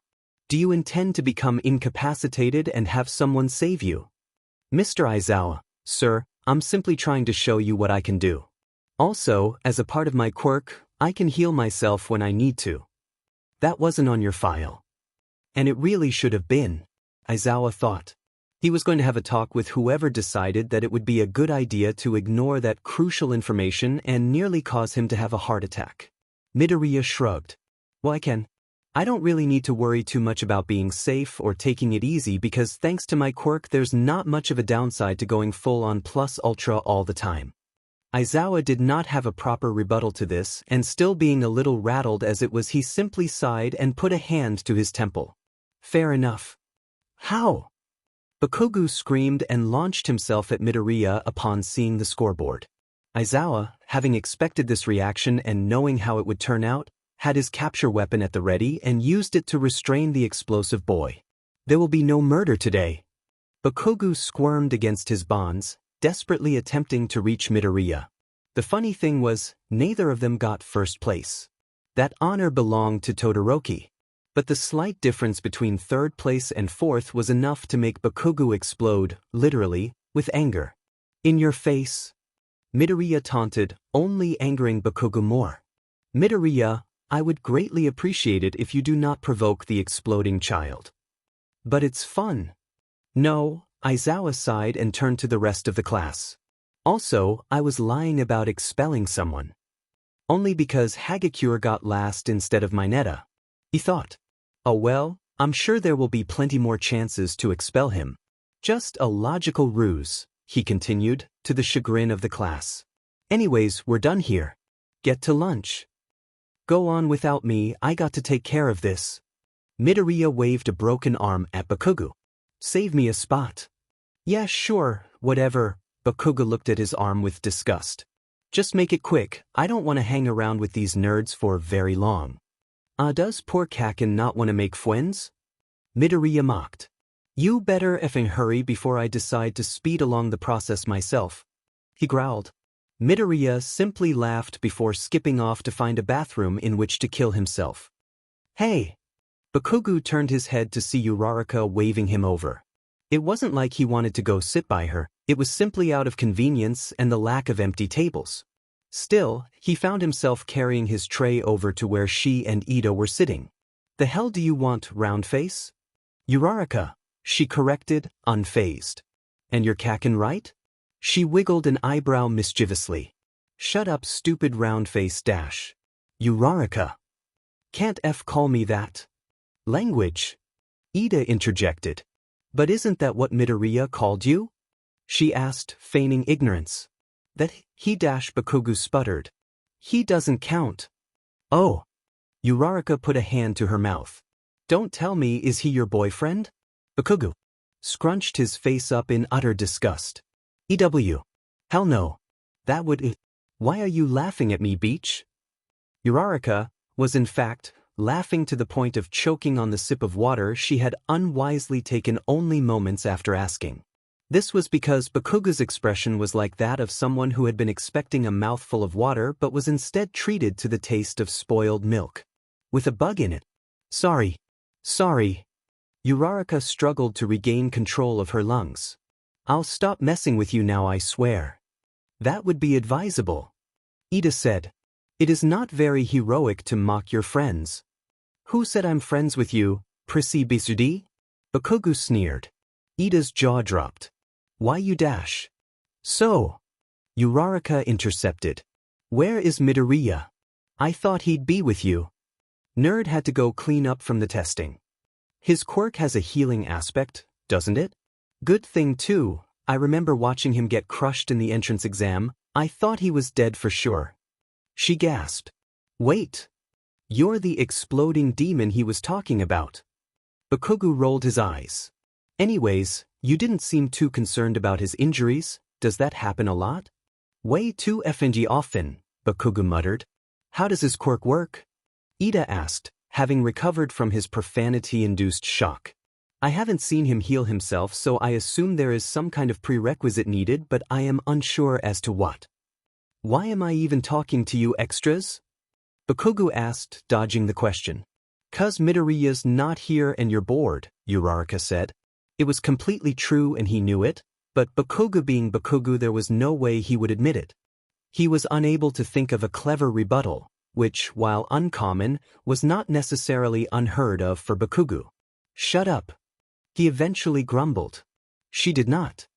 Meanwhile, Midoriya had finally found a bathroom. He set his bag on the counter and began to dig around in it. Probably no knife, don't want too much blood, he muttered to himself. I could probably just break my neck. No. That would look like foul play if anyone walked in before I was done. You see, Midoriya was ill-prepared to reset at school. In the past he had just dealt with his injuries or, if they were bad enough, called his mother to take him home. This was no longer an option as he was well aware that he would most likely continue to sustain huge injuries and need to take care of them at school. He had, however, prepared a vast array of materials that would be great for killing himself. Unfortunately, the majority of them would be quite messy as well as being more or less illegal. Heck yeah, he said after finding a little baggie with several small pills. I didn't think I had any left. Midoriya was holding a quick-acting poison, the acquiration of which is a story for another time, that was incredibly lethal. He would know. Down the hatch. While it was lunch for the students, the teachers also had their own break. This was good as Aizawa sorely needed the rest. He also, as is with most humans, needed to use the bathroom. Now, while there was a staff-only restroom near their offices, it was clear across the school and Aizawa had no intentions to walk that far when the restrooms near the cafeteria were perfectly usable. This was a reasonable intent with only one problem. Midoriya was in that restroom. This meant that Aizawa pulled open the door to see his students spasming on the bathroom floor right in front of the stalls while a thick white foam poured from his mouth. Which, as you can imagine, was not exactly a pretty sight. Nor was it a wanted sight or an expected sight. It was, at least for Aizawa, incredibly disturbing. Nope. Now, while the reasonable response would most likely be to check and make sure that Midoriya was okay, Aizawa was on his last straw as it was. So it was that he simply left the now unconscious boy, turned around, and closed the door. He then proceeded to make his way to the staff bathroom after deciding it was probably worth the extra walk. For the rest of his break, he tried his best to forget about what he had seen. He did not. Izuku, these extras are harassing me. Good for them. You could use a good harassing, said Midoriya as he sat down in between Uraraka and Bakugo a few minutes after recovering from his death. What the F dash? Don't take their side a-hole. Thank you for keeping an eye on him, Midoriya said to Uraraka, blatantly ignoring Bakugo. I know he can be a handful. I do hope he didn't bite anyone. He reached over to ruffle Bakugo's hair. Hey! Cut that out, dipshit. Bakugo violently ripped Midoriya's hand away. Damn it. You got your effing glitter in my food. Deal with it. Uraraka giggled. I think he was about ready to kill Ida, but other than that dash. I simply corrected his poor grammar, Ida interjected. I'll correct your face. It's your not your, Ida said. The F, does that even mean? The banter did not stop for the remainder of lunch. In fact, Bakugo continued to yell up till the start of class. It was fun, Midoriya decided. For quite some time it had been just him and Bakugo and the occasional lackey who was drawn in by Bakugo's confidence. They never stayed for long. Uraraka seemed far less shy now that he had gotten to know her, and Ida, as stuck up as he might have been, was just as stubborn as Bakugo, which made for an entertaining duo. The rest of the afternoon progressed smoothly. They met their other teachers, each one subjected to Midoriya's constant fanboying, and began to settle in as they became familiar with the school and their classmates. The day ended with Aizawa returning for the last 10 minutes, just in time to stop Bakugo from blowing up Ida, who had corrected his grammar once again. Specifically, he was attempting to explain the difference between two and two, the auditory distinguishment of which is only possible to those aware of the fourth wall. Upon using his quirk, it was brought to Aizawa's attention that several students had been under the impression that his quirk was excruciating pain causer, and that the name Eraserhead referred to, as Kaminari put it, you erase the things in our head that say no pain. This came as a surprise for Midoriya, as he assumed it would only be obvious what their teacher's quirk was after seeing it in action that morning. It was not. You see, the only thing the students had seen was Midoriya falling to the ground in agony, him explaining it away by saying it was Aizawa's quirk, and then providing a vague explanation on how he hadn't felt pain since his quirk came in so. He was slightly unprepared. As you can imagine, the obvious conclusion from this would be the one that nearly 75% of the class came to, that their teacher was somehow allowed to literally torture his students using his quirk. But I digress. Eventually, the students began to file out, presumably so that they could go home and prepare for the next day. Midoriya and Bakugo were about to follow suit until Aizawa stopped them. Midoriya, I'd like to talk to you for a bit. Now Midoriya was no stranger to being held after class. You may even recall that talking to his former teacher was actually how he came into contact with the sludge villain. Luckily, he hadn't developed a talking to teachers after class phobia from that event, so he was perfectly content to tell Bakugo to go on without him. You're always ditching me, loser, Bakugo grumbled. Does little Kakin need help walking home? Midoriya said in a babying tone. F you. I'll come to your house after, K? Be fast. The hag's making katsudon. Midoriya's face brightened. Heck yeah. I'll be there. Aizawa motioned for Midoriya to take a seat before he pulled up a chair himself. First, I must apologize for this morning. I had no idea your quirk would react that way. I was simply afraid of you injuring yourself beyond repair. I am glad to see that you're back to normal now. No biggie. My healing and pain tolerance isn't in my quirk description, so I can see how you were confused.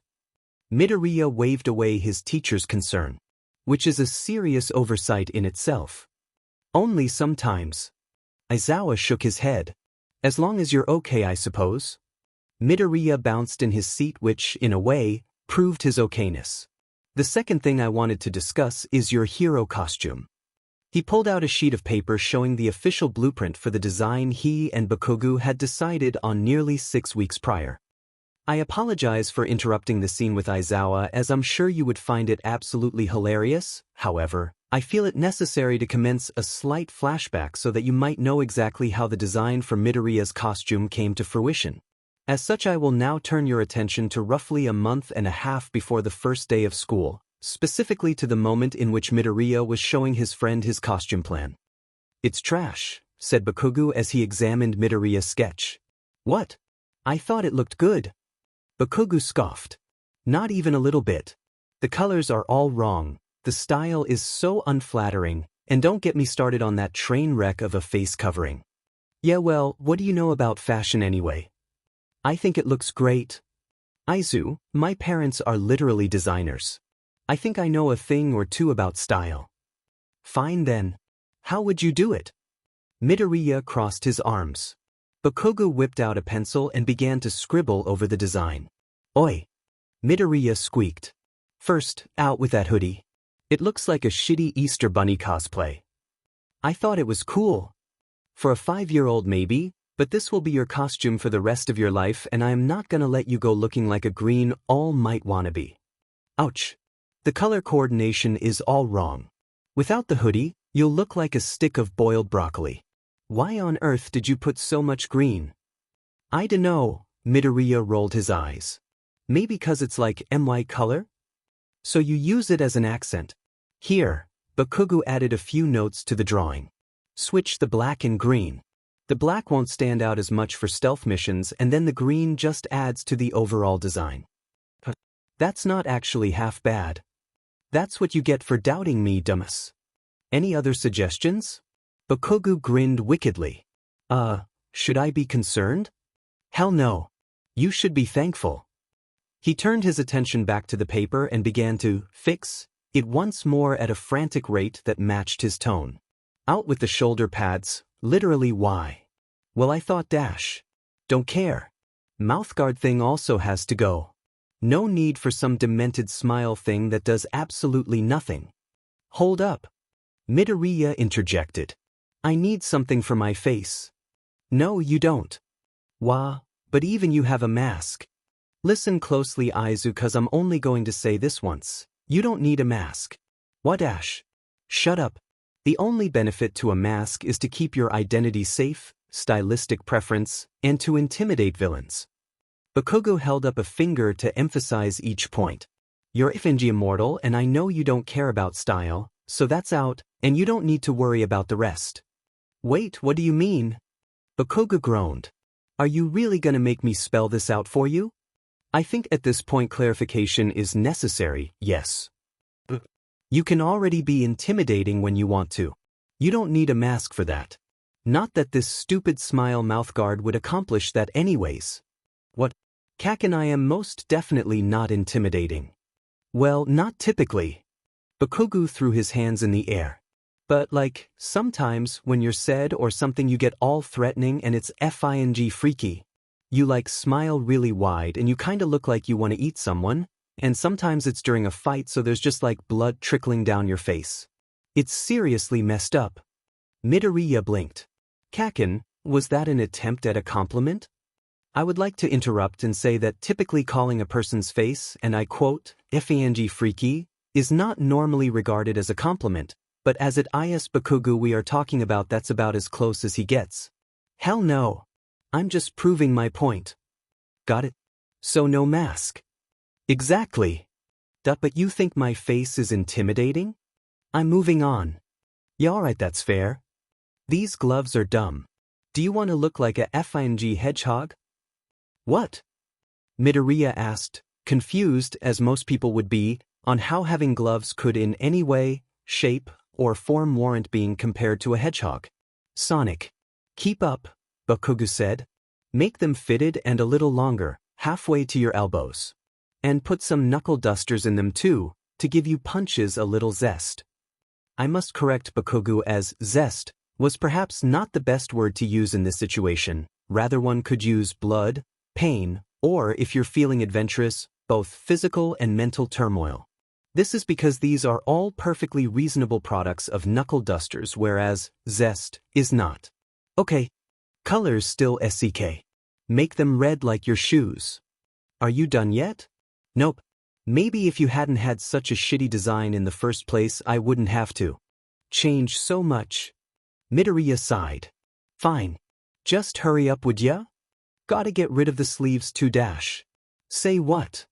Oh please, I've seen you punch with one for all. Do you really think that any sleeves would survive that?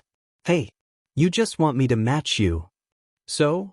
It only makes sense that the top two heroes will have similar costumes. No, it doesn't.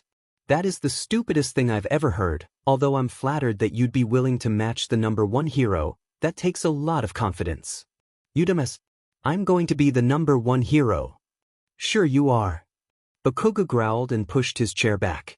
I'll show you Dash. Can't we have this fight after my costume is done? Fine. But this is not over. Midoriya looked down at the edited sketch. Actually, I think it looks pretty good right now. Are we done? No. Bakugo stared at the paper as it had personally offended him. It's still missing something. Well, you're the fashionista here. I got it. Bakugo yelled, ignoring Midoriya's jab. Do you have a gold pen? Yeah. Give it. Midoriya complied. Bakugo drew atop the sketch, adding a gold stripe to each glove, gold buttons on his red utility belt, and gold laces on his boots. Perfect. Oh, I like that actually quite a bit. What did IFNG tell you? Now if that wasn't a costume worthy of a hero, then I don't know what is. The number 1 hero. Why you Dash? Bakugo yelled as he launched himself at Midoriya. Luckily the sketch managed to survive the encounter by some turn of fate, and thus Midoriya's outfit was decided. Now that the flashback has concluded, I will now direct you back to the normal timeline. Which is, in case you have forgotten, approximately 17 minutes after the first day of school had officially ended. Perhaps you will recall that Aizawa was in the middle of a conversation with Midoriya, the first half of which had pertained to his quirk and the unfortunate lack of info in his file.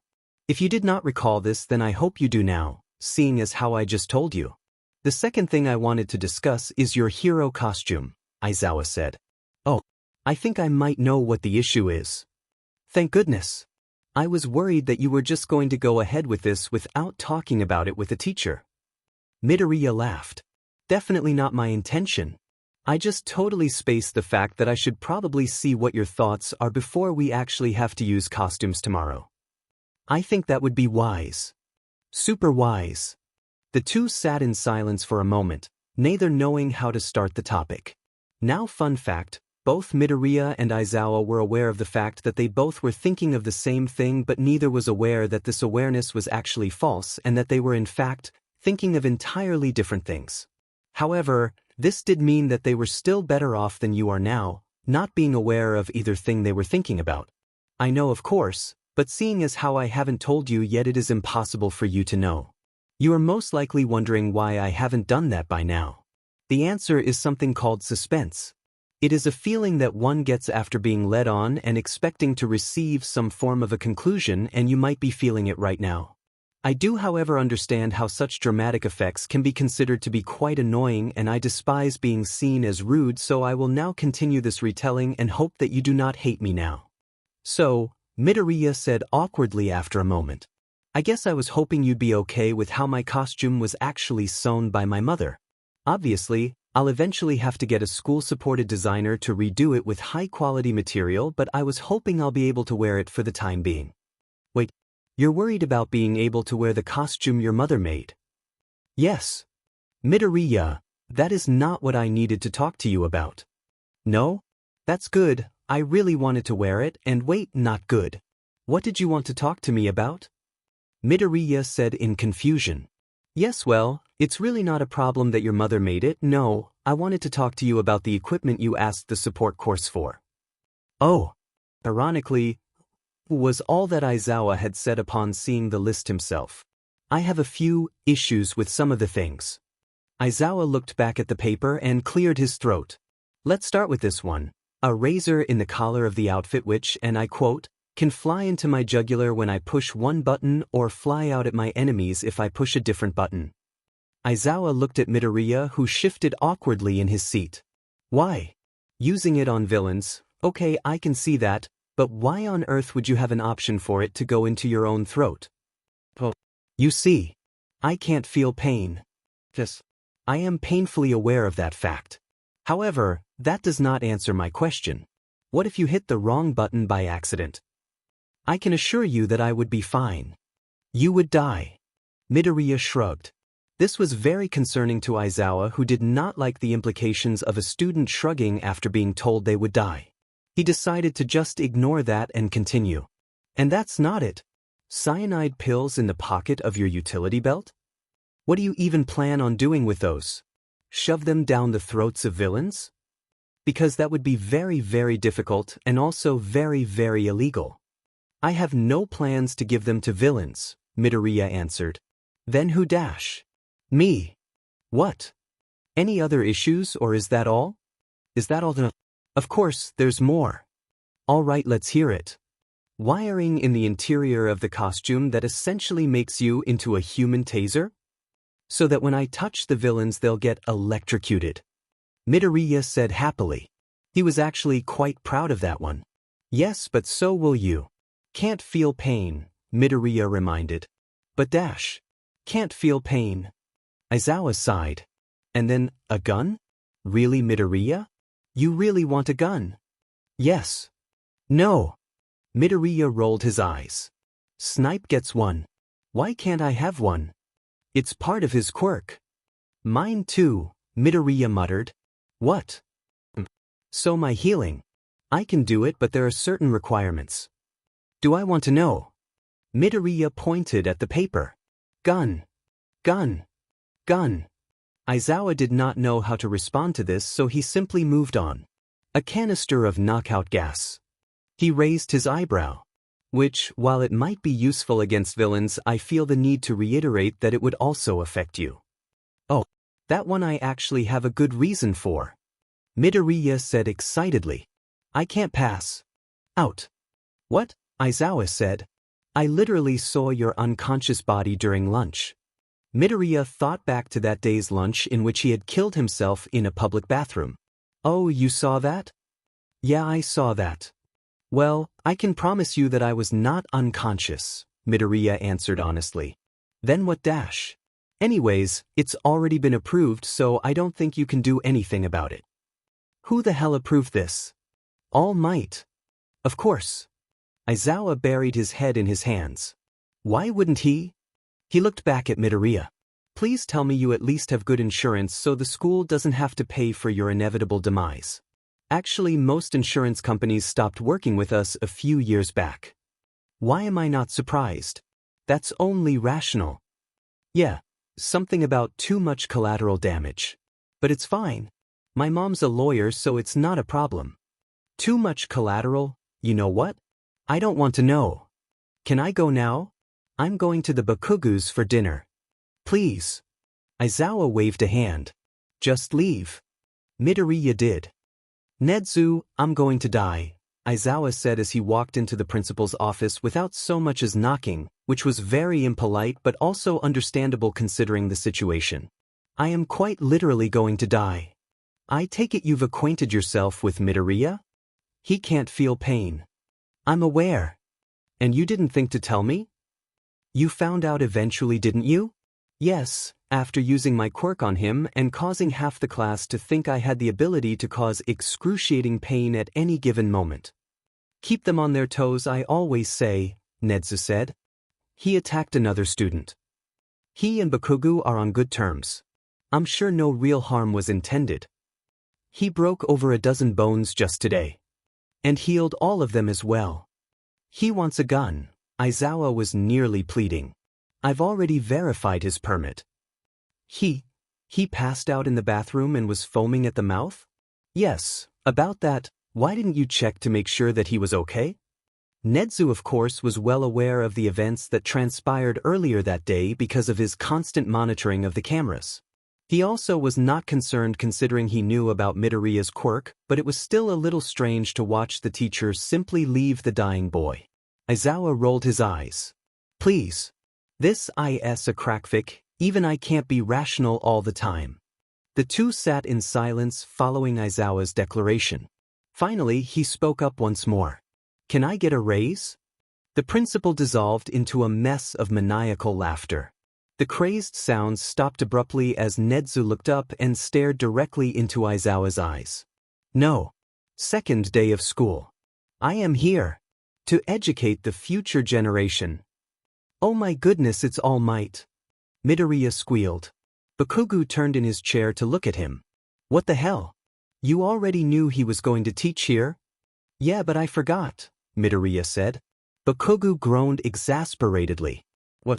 It's been a long week. Hurry and get into your costumes. Today you learn how to become a hero. All Might said. It is now time for some, All Might looked down at a note written on his hand. Indoor anti-personal battle training. Air, anti-personnel. I hope that it will be very personal. He laughed. No one else did. This was because it was not a very funny joke and people typically only laugh at things they think are funny. All Might coughed. Well then, I'll, separate you into teams of 2. He then proceeded to do just that, drawing names from a small box that he just had for some reason. Heck yeah. You ready to do this, Uraraka? Uraraka gave Midoriya a high five. We're gonna crush them. Crush them to dust. The two continued to increase in volume as they got pumped up. Meanwhile, Bakugo was looking at his partner in disdain. Here's the plan, glasses. You do what I say. Ida stuck a finger up and opened his mouth to speak. No buts, Bakugo didn't let him. I don't care about whatever weak-ass idea you have. It's weak, not weak. Bakugo blinked slowly. I got a question for you. Yes. Do you want to effing die? Our first group will be Midoriya and Uraraka versus Bakugo and Ida. I'll beat your butt. Bakugo yelled. You're on. Midoriya yelled back. All Might cleared his throat. Air, well, Midoriya's team will act as the heroes, and Bakugo's will be the villains. How fitting, said Midoriya. Bakugo bared his teeth. Ahem. Midoriya shut up. As I was saying, the objective of this practice is simple. The villains will be somewhere in that building and the heroes will have to infiltrate it and arrest the villains. The catch is that the villains have a powerful bomb they will be hiding. Beach, I am a bomb, Bakugo interrupted. Please just let me finish. Bakugo rolled his eyes in response. As I was saying, the heroes have limited time to secure either the villains or the bomb. Failure to do so will result in a villain win. Do you all understand? The class nodded. Questions? All Might asked. Hell yeah, why the F am I a villain? Am I allowed to bring my gun? Can I acid my Netta's face? Do I not look absolutely fabulous? Can I pee? Why is everyone so loud? Can I get your autograph? You look really strong? Kaminari, you idiot. That's not even a question. It should be. Look at him. Are we allowed to exchange partners in event of being paired with a grammatically incompetent blonde? The F, are you getting at glasses? All Might sighed. I am really not fit for being a teacher. You think? Bakugo yelled as he tried to explode his partner, only being held back by Midoriya who was climbing on his back. Alrighty, Uraraka. Here's the deal. Doesn't matter what Ida does, Kaken's coming for me. That's rough, Uraraka said. Midoriya shrugged. No biggie, we fight a lot so I kinda know all his moves. That's convenient?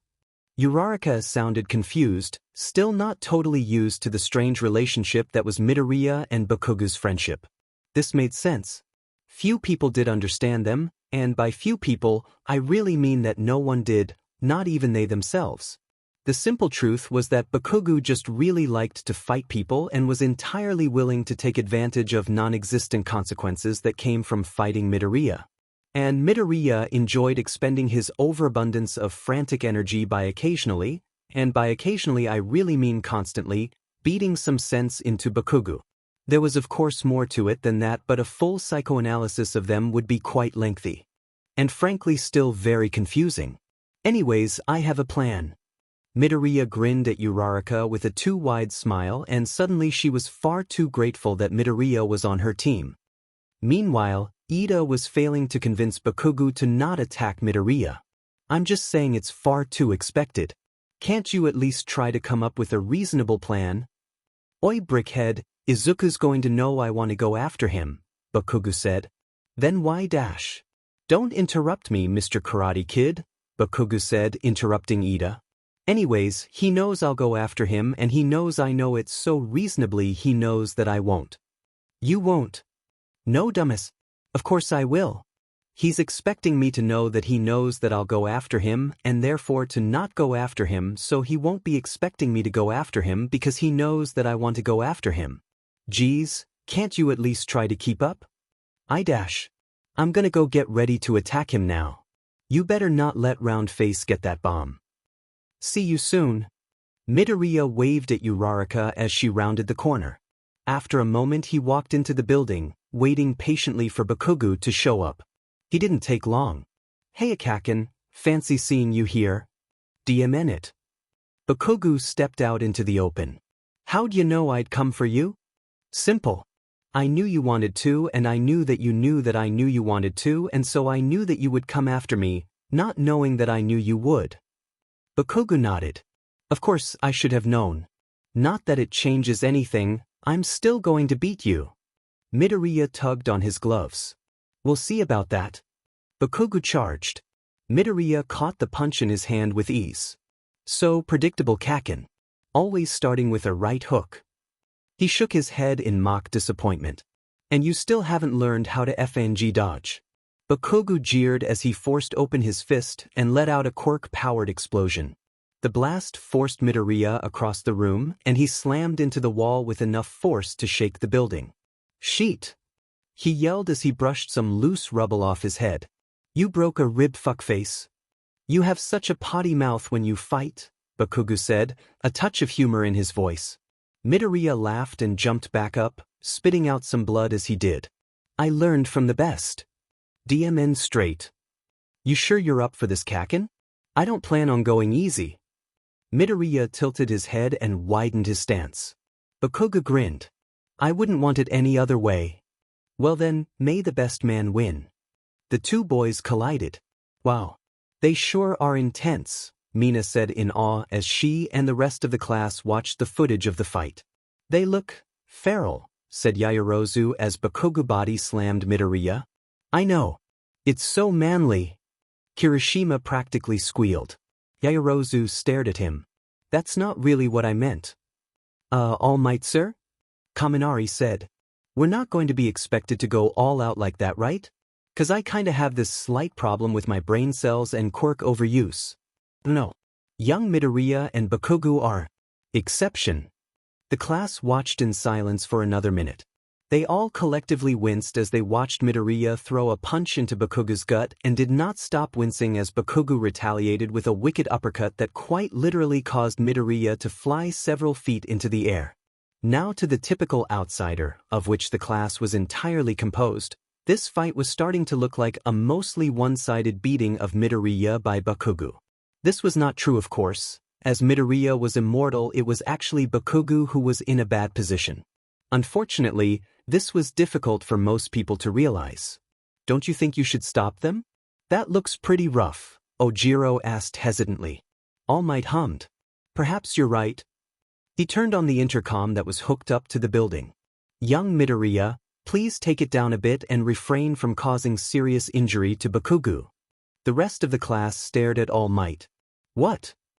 Young Midoriya, please take it down a bit and refrain from causing serious injury to Bakugo. Don't you effing dare. Wasn't planning on it. You're joking, right? Huh? All Might asked Ojiro, genuinely confused. He's fighting a bomb. Oh, that. All Might looked back at the screen.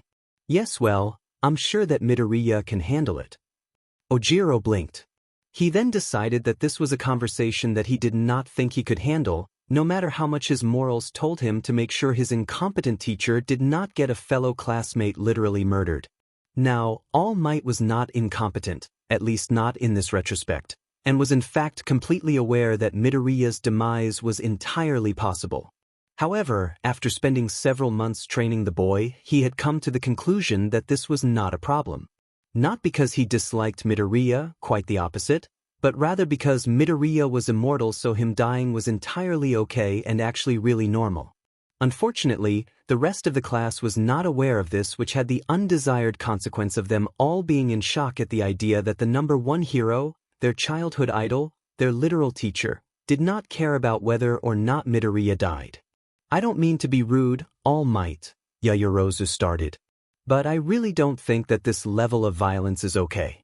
It's fine. A little violence is healthy. This is false. Violence, by its very definition, is not healthy but instead very, very harmful. But if it was violence All Might wanted, it was violence he would get. Meanwhile, Midoriya and Bakugo were easily carrying a conversation as they fought. While focusing on the two separate tasks would be difficult for most people, the two boys had become quite apt at it throughout their many fights. So why aren't you using that support gear you were excited about? Bakugo asked as he sidestepped a punch. Aizawa said that he might be crazy enough to let me have a gun, but he's sure as hell not crazy enough to let me use it only under All Might's supervision. Midoriya pouted. So I'm only allowed to use it when he's teaching. Shame. Midoriya weaved around his friend, attempting to find an opening. How about those gauntlets? They work as well as you'd hoped. Bakugo grinned. I don't know. Why don't we see? Damn it, Kaken, don't you dare dash! Midoriya let out a squeak as he narrowly dodged the blast. What the hell? He yelled as he saw the gaping hole left in the wall. You're allowed to have FNG grenade arms, but I can't have my gun. Obuhu. Now stop moving so I can murder you. Did you see that? He could have killed Midoriya. Only we're going to die dash. Is this legal? Stop him, All Might. Children, please. All Might held his hands up helplessly. Settle down. I said settle down. He had to yell to be heard over the noise. Pardon-moi, sensei, but I would prefer that Monsieur Midoriya not die. He won't die, All Might said. He then paused and reconsidered. Well, he probably won't. He continued to consider the implications of his words. Okay, so he might, but he'll be fine. The class just looked at All Might. Oh shit, All Might is a sadistic kid killer, Kaminari said in a hushed voice. That's probably not going to be good for his image, Azui said thoughtfully. As if he was playing some twisted carnival game, Bakugo continued to aim his arm at Midoriya, who was quite literally bouncing around the tight hallway in an attempt to avoid getting hit. Stop moving! Bakugo growled in frustration. I don't think I will, thank you very much. Midoriya rebounded off one of the walls and flew right past Bakugo. As he did, Bakugo reached out with lightning speed and grabbed the front of Midoriya's shirt. Oh shit! Midoriya looked at Bakugo's deranged grin with wide eyes as he was hoisted in front of Bakugo. See you later, fucker, Bakugo said as he blew up his best friend. Midoriya screamed and soared into the wall behind him, the impact blowing it apart into rubble. Now it just so happened that as Midoriya and Bakugo were fighting, they had moved throughout the building so that they were on the same floor as the bomb. This meant that Midoriya blew through the wall separating him and Bakugo from Ida and Uraraka. The boys' partners both watched in amazement as Midoriya flew into the room, yelled, Uraraka get the bomb dash, and then proceeded to fly through the opposite wall and out the building. Now provided with a sufficient amount of ammo, and more conditioned to Midoriya's insanity than Ida, who was looking at the wall in shock, Uraraka used her quirk to fling rubble at her opponents and successfully secure the bomb. Hero team wins.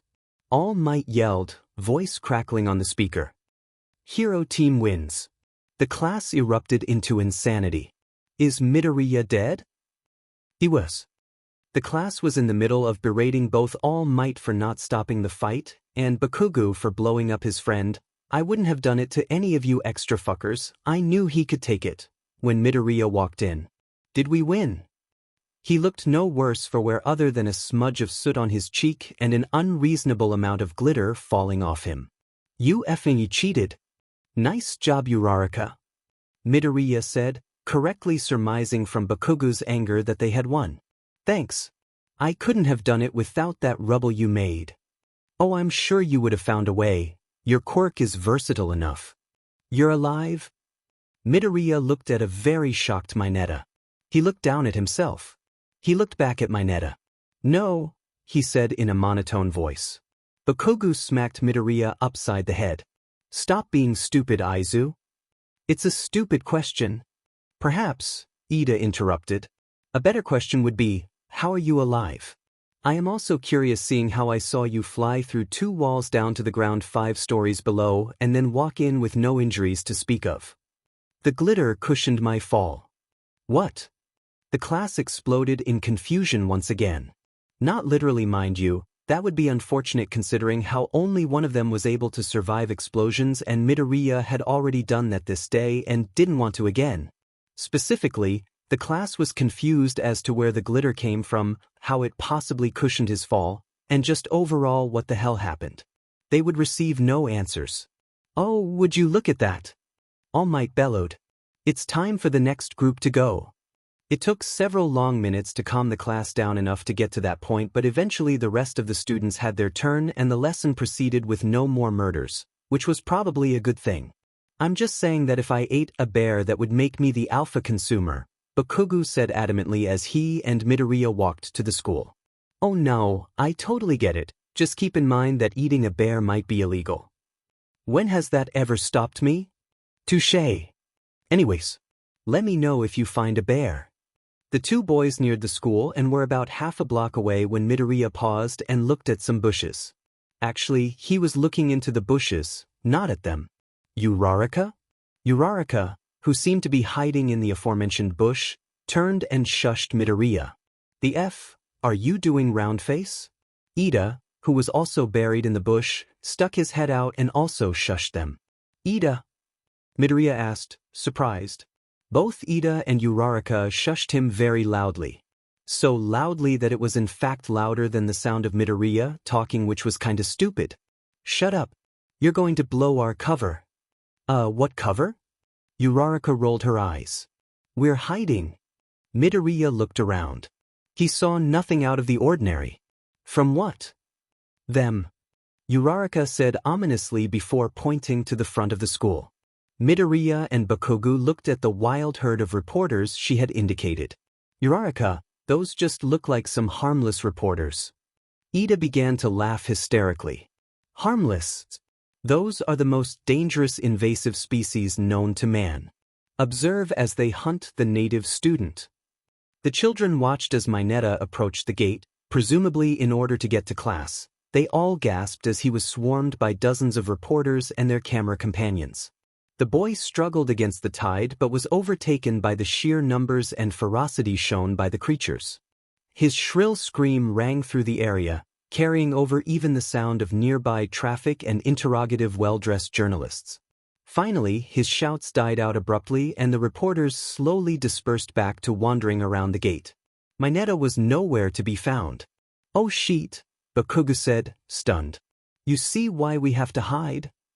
Uraraka asked. "I mean, yeah," Midoriya said. "But like, we have school.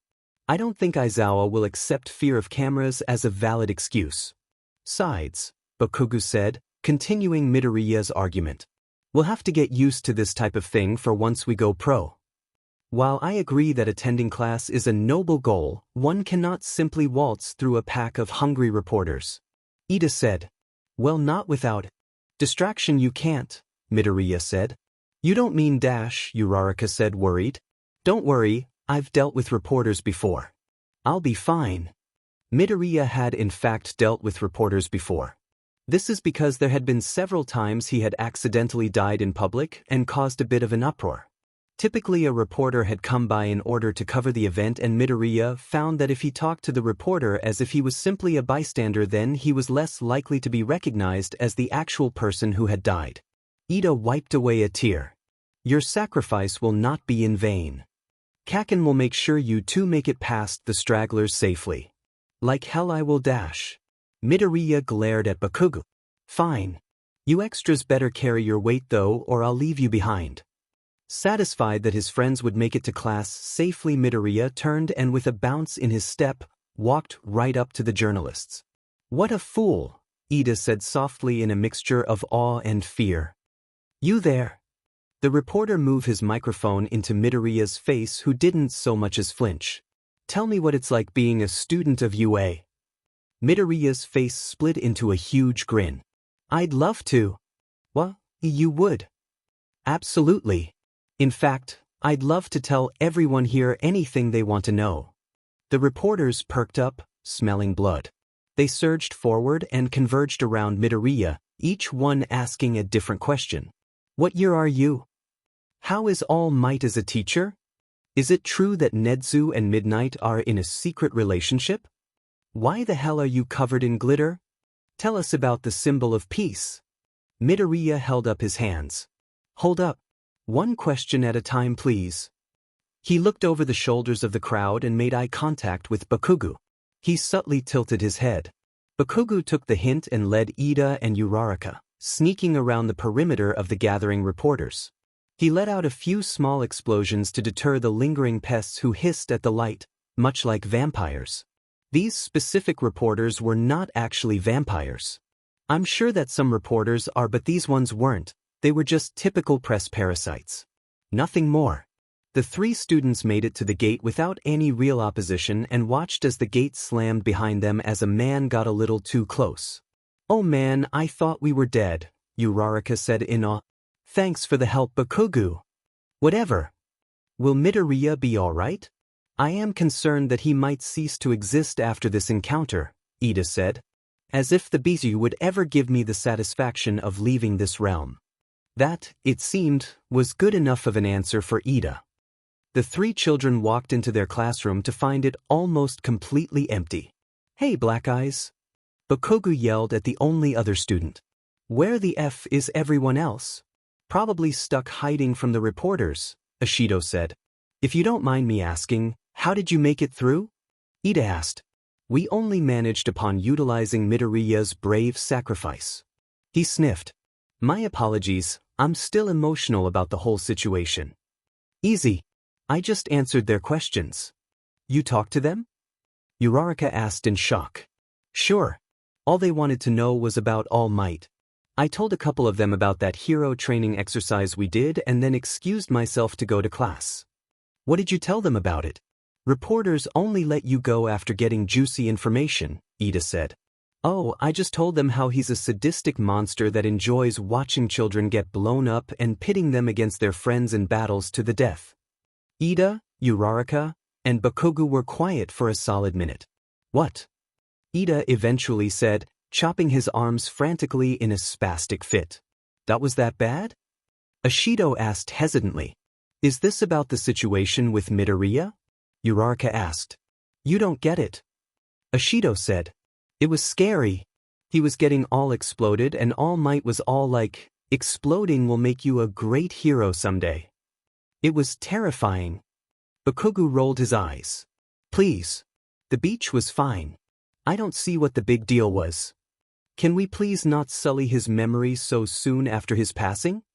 Ida said, tearing up once again. The F-4 eyes? He ain't even dead this time. This time? Uraraka asked suspiciously. Oh shit. Bakugo paled. I meant yet? He ain't even dead yet. Yeah. 'Cause this time implies that he's died before. Which he hasn't. Because he's alive. Oh, alright. That makes sense, Uraraka said, stupidly accepting the poor excuse. Bakugo let out a sigh of relief. Meanwhile, Midoriya was still surrounded by journalists and cameramen. He knew it would be a while before he could get out of the situation, so he decided to have some fun and improve his, as Aizawa would call it, logical ruse skills. Tell us about All Might. A reporter yelled. His voice carried above the rest, so Midoriya chose his question to answer. Oh well, he's a wonderful dash. Midoriya stopped mid-sentence. I'm sorry, did you say All Might? Yes, we have word that All Might has taken up a teaching job in UA. Midoriya started laughing. All Might? Teaching? That's hilarious. The reporters looked confused. The information was leaked. I hate to inform you that your informant was sorely mistaken. Did they perhaps mean All Might? The newest addition to the UA staff. Who? All Might. He's All Might's Texan cousin. The reporters scribbled furiously in their notebooks. Do tell, one of them said. Well, he's visiting Japan as there've been rumors of limiting his Second Amendment rights in America, but in Japan, hero gun usage is regulated by the Hero Commission. While he's here, he's decided to take up a job at UA. What a fascinating development. I'm surprised that you don't all know about him already. I mean, there was that whole controversy a few years back where All Might accused All Might of stealing his ultimate move, the Texas Smash. And you say this man is employed at UA? You can't miss him. He looks exactly like All Might but with a cowboy hat and boots. Oh, and the Texas flag as a cape. And is he a good teacher? A woman asked from the back of the crowd. He's great. Sure, the mandatory cowboy hat dress code is a little difficult to get used to, but he's a really great guy and he helps us with our English, so that's cool. Midoriya said. He was actually quite enjoying the fictitious story he was spinning. The reporters were buying it. Hook, line, and sinker. Is All Might enjoying his time in Japan? I think so. He's always talking about how happy he is to see All Might and his other cousins dash. All Might has other cousins? Well, sure. I'm sure you're well aware of Tall Might, the height hero, whose quirk is only that he is somehow taller than everyone he comes in contact with and thus superior. And maybe even his lesser-known twin Small Might is a familiar name. Of course. The reporters all nodded as if they knew exactly who he was talking about. They did not, in fact, considering Midoriya had made them up not 10 seconds prior. Actually, on that note, I better get to class. I forgot my cowboy hat today, so I need to get one from the vending machine before class starts. The reporters thanked him for his time before scattering to find more prey. One woman, however, stayed. Can I help you? Midoriya asked. Kichi Kanzaki, journalist for multiple major papers and online news sources. She stuck out a hand. Midoriya shook it. That was some clever maneuvering you did there. I assume you came up with that all on the spot? Yup. Midoriya admitted. My friends needed to get to class, so I distracted those reporters. Kanzaki laughed. Yeah, they can get pretty intense sometimes. Most of them are harmless. Just useless newbies who don't know a thing about the industry. Now veterans like me, she smiled, showing her teeth. We're the ones you need to worry about. Good thing I'm immortal. Midoriya said cheerfully. You see, he was well aware that it would simply sound like he was joking and doubted she would believe him. She, as most reasonable people would do in that situation, did not. I like you, kid. She whipped out a business card and held it out to him. Call me if you want to tell more profitable lies, if you got something interesting for the public, or if you get into some newsworthy trouble. She squinted.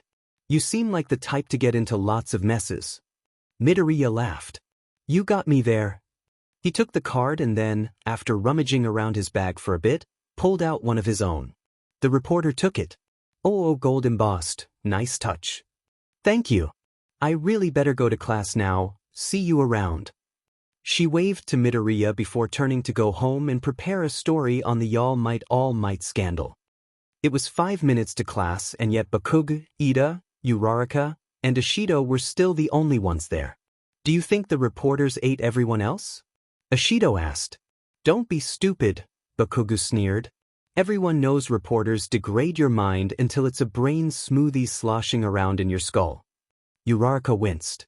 Thank you so much for that pleasant imagery, Bakugo. Don't mention it. As if waiting for their cue, or perhaps just out of plot convenience, the rest of the class all filed into the room. They all looked completely fine and showed no signs of zombification at the hands of the reporters or any other press-related injuries. Koda was, however, holding a small rabbit, although I doubt that had anything to do with the reporters and was probably just because he liked animals. About time. Where were you extras? Well, we were all hiding in the bushes from the reporters when Kaminari of all people came up with a brilliant idea. Yayarozu said. Bakugo scoffed. Sparky? Brilliant. While I find it very unbecoming to make fun of one's intellect, I am also inclined to question this statement, Ida said. Really, that was just a fancy way of saying, you have got to be shitting me. Hey, I can have good ideas sometimes. Kaminari said, offended. Like what? Putting your shoes on the right foot? Because that ain't a good idea, that's just FNG common sense. Ignore him. He's just jealous that you came up with a way past them and he didn't, Uraraka said. And you must excuse him, he's still mourning the loss of a dear friend. For the last time, he ain't dead. No, I'd abuse, Uraraka yelled over the arguing boys. What was the idea? Oh, Kaminari said. It was simple really, I just yodeled. Bakugo paused from where he had Ida's collar in hand and turned to Kaminari. The F-. His face was twisted into some strange mix of complete confusion and utter disgust. Well, the reporters only come after you if they think they can get something out of it. So I figured that if I was to do something so inexplicably weird, they would leave me alone for the sole reason that it was unreportable. And that worked? Ashido asked in shock. Up. Although my voice got pretty tired after a bit, so I stopped yodeling and just aggressively did the Macarena to the gate. And we all saw that his plan worked, Jair cut in. So we did what any rational person would and yodeled and Macarena'd our way to school. This is not actually what most rational people do in such situations, as effective as it was. Rather, if you ever find yourself to be surrounded by crazed reporters, I would recommend simply swearing nonstop and causing any footage they pick up to become unusable once contaminated by the F-dash. This is Bakugu's go-to solution when dealing with the media, although I'm not sure it's completely on purpose. Naturally, Ida said as he nodded. How did you guys get in? Zero asked. Ida sniffed. It was tragic. Midoriya heroically sacrificed himself for us. Stop acting like he's dead. He has plenty of experience with reporters, he'll be fine. Is Monsieur Midoriya still out there? Aoyama looked around seeing that Midoriya was indeed not in class yet. For the record, Mineta was also still missing, but no one mentioned him because, frankly, no one cared. He'll be back soon, Bakugu growled matter-of-factly. Unfortunately, soon wasn't before the bell. Aizawa took one look at Midoriya's empty seat and let out a sigh of relief. He did not so much as glance at Mineta's desk. Seems the problem child is skipping today. Perhaps we'll actually get something done for once. He paused and looked at Koda, who was holding a bunny. Why? You know what, I don't care. Just don't lose it. Koda nodded. Sensei. Ida said. If I may, I would like to say a few words in memory of Midoriya. This isn't FNG funeral, Four Eyes. Bakugu snarled. He'll be here. He's just caught up with some reporters. Izawa shuddered. The vultures. Ida bowed his head. May they have mercy on his soul. The mercy that a soul such as Midoriya's deserved is a largely debated topic and one that Bakugu would gladly advocate against. However, before he got a chance, there was a loud bang as the class door swung open. Miss me? Midoriya strolled into the class, ignoring Aizawa's groan. Ida jumped to his feet and with tears in his eyes said, Thank you, noble Midoriya, for risking life and limb for the sake of your classmates. Now our class is whole once again. Everyone cheered. Except for Bakugu, who just rolled his eyes with an I told you so. They ignored the fact that Mineta was still missing. He would return only minutes before lunch started, uniform ripped in multiple spots, a microphone stuck in his ear, and an insistent mutter about crazed demons. No one would care. Yes, well, enough of that. I'm going to take a nap. You have 15 minutes to decide on a class president and vice. Have fun, don't kill each other, said Aizawa as he pulled himself into his sleeping bag and fell to the floor. President? Uraraka asked, surprised. You heard me, he grumbled. Now let me sleep. I motion that we use the time-tried method of democracy to decide. Ida said, chopping his arm. That's all fine and dandy, but first I want to pet the bunny. Midoriya said, running over to Koda, or more specifically Koda's bunny. It's so cute. Can I pet him? Koda said nothing. Thanks. Midoriya ran a hand gently across the bunny's fur. Oh man, it's so soft. Midoriya? I'm glad you're enjoying yourself, but don't you think that we should work on picking a president now? Uraraka questioned. Midoriya ignored her. What's its name? Koda simply stared. Is that Spanish? Koda continued to not speak. Midoriya giggled. Well, I think it's a cute name. Wait, what's the bunny's name? Midoriya looked at Kaminari, confused. What do you mean? Koda just said it. This was not true. Koda had said nothing. Somehow, and please note that I myself am not entirely sure how, Koda was able to communicate with Midoriya without talking. This meant that while Midoriya was well aware of the bunny's name, no one else was, as it seemed they had just watched a one-way conversation occur. He did not, Ida said. Oh. Well, his name is Senor Konahito and I love him. Leave the demon rabbit alone so we can elect me as president, Aizu. Kaken, I don't think anyone wants you as president. I want me as president, Bakugo retorted. Midoriya thought about that. Oi, fair point. But I have a better idea. Can we just get on to voting? Zero asked. We could do that, said Midoriya. Or we could just elect Senor Konehito right now. I'm down, Mina said. At the same time, Bakugo yelled, you cannot make the effing bunny rabbit president. Actually, Ida stuck a finger in the air. There is not a single rule in the student handbook that says you can't. I'd know, I read the whole thing. So as much as I think Senor Konehito would be underqualified for the position, I believe we should honor his nomination and vote accordingly. All in favor of making Senor Konehito president say, "Th." There was a resounding chorus of "ice" from the class. There was also the polite "nay" of Ida and the much louder cursing of Bakugo, but everyone ignored that. Oh, and I suppose we need a vice president too, huh? Midoriya asked. I'd be delighted, Midoriya. You have my word that I will dash, Ida started. Of course, Koda. That only makes sense. Since having Senor Konehito as president does come with the slight problem of none of us being able to understand him, then, of course you should be vice. Ida made a sound that was much like a microwave that forgot how to work properly and was now on the verge of exploding. That's a lovely idea, Midoriya, but I just have one question, Yaoyorozu said. None of us understand Koda either. He doesn't talk. That's not a problem, I understand him fine. Oh, okay then. You see, for some reason, the class, which was full of some very interesting and very energetic characters, had decided to follow the advice of one Izuku Midoriya. While there were a multitude of reasons for this, one was simply that his energy was somehow enough to rival theirs, and as such, they felt intimidated by his clear superiority. Another was, of course, that he could somehow control Bakugo, which was far more than the rest of them could claim. But just why? Bakugo said. It's effing bunny. Well, I think Senor Konehito should be elected on grounds that he's the softest and cuddliest one here. That's why you can't be president, Kaken, because you're not very peatable. Midoriya then leaned over and stage whispered to Jiraiya. I would know. I've tried. He had. Fun fact. Petting Bakugo can end in police being called in to deal with the damages. It truly is a blessing that Inko is a lawyer in this universe. Her skills are well utilized. Screw you. I'd rather you don't, thanks. Don't you think that we should check with Mr. Aizawa just to make sure we're allowed to elect Senor Konehito? Uraraka asked, tilting her head. I quite honestly don't care who you elect as long as you decide soon, Aizawa grumbled from on the floor. Then it's official. Midoriya said, Senor Konehito will be class president and Koda will be vice.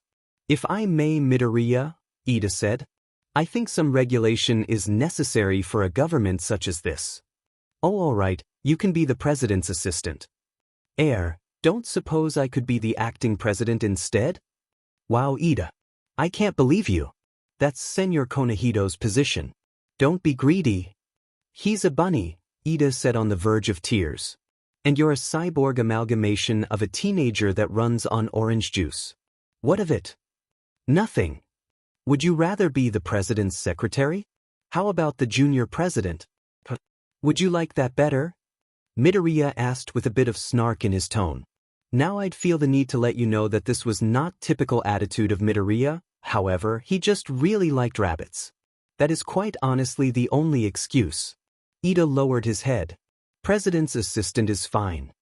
Midoriya clapped his hands. Well, then I guess it's settled. Kaminari raised his hand. I motion that we make Senor Konehito a president hat. That's brilliant, Midoriya said. Kaminari nearly died from the shock of being called brilliant not once but twice in the past hour. What does a president hat look like? Zero asked. You know, like the Pope hat? Kaminari said, or rather questioned. He sounded very uncertain. A tiara? Hagakure said. Wait, the Pope wears a princess crown. Kirishima asked.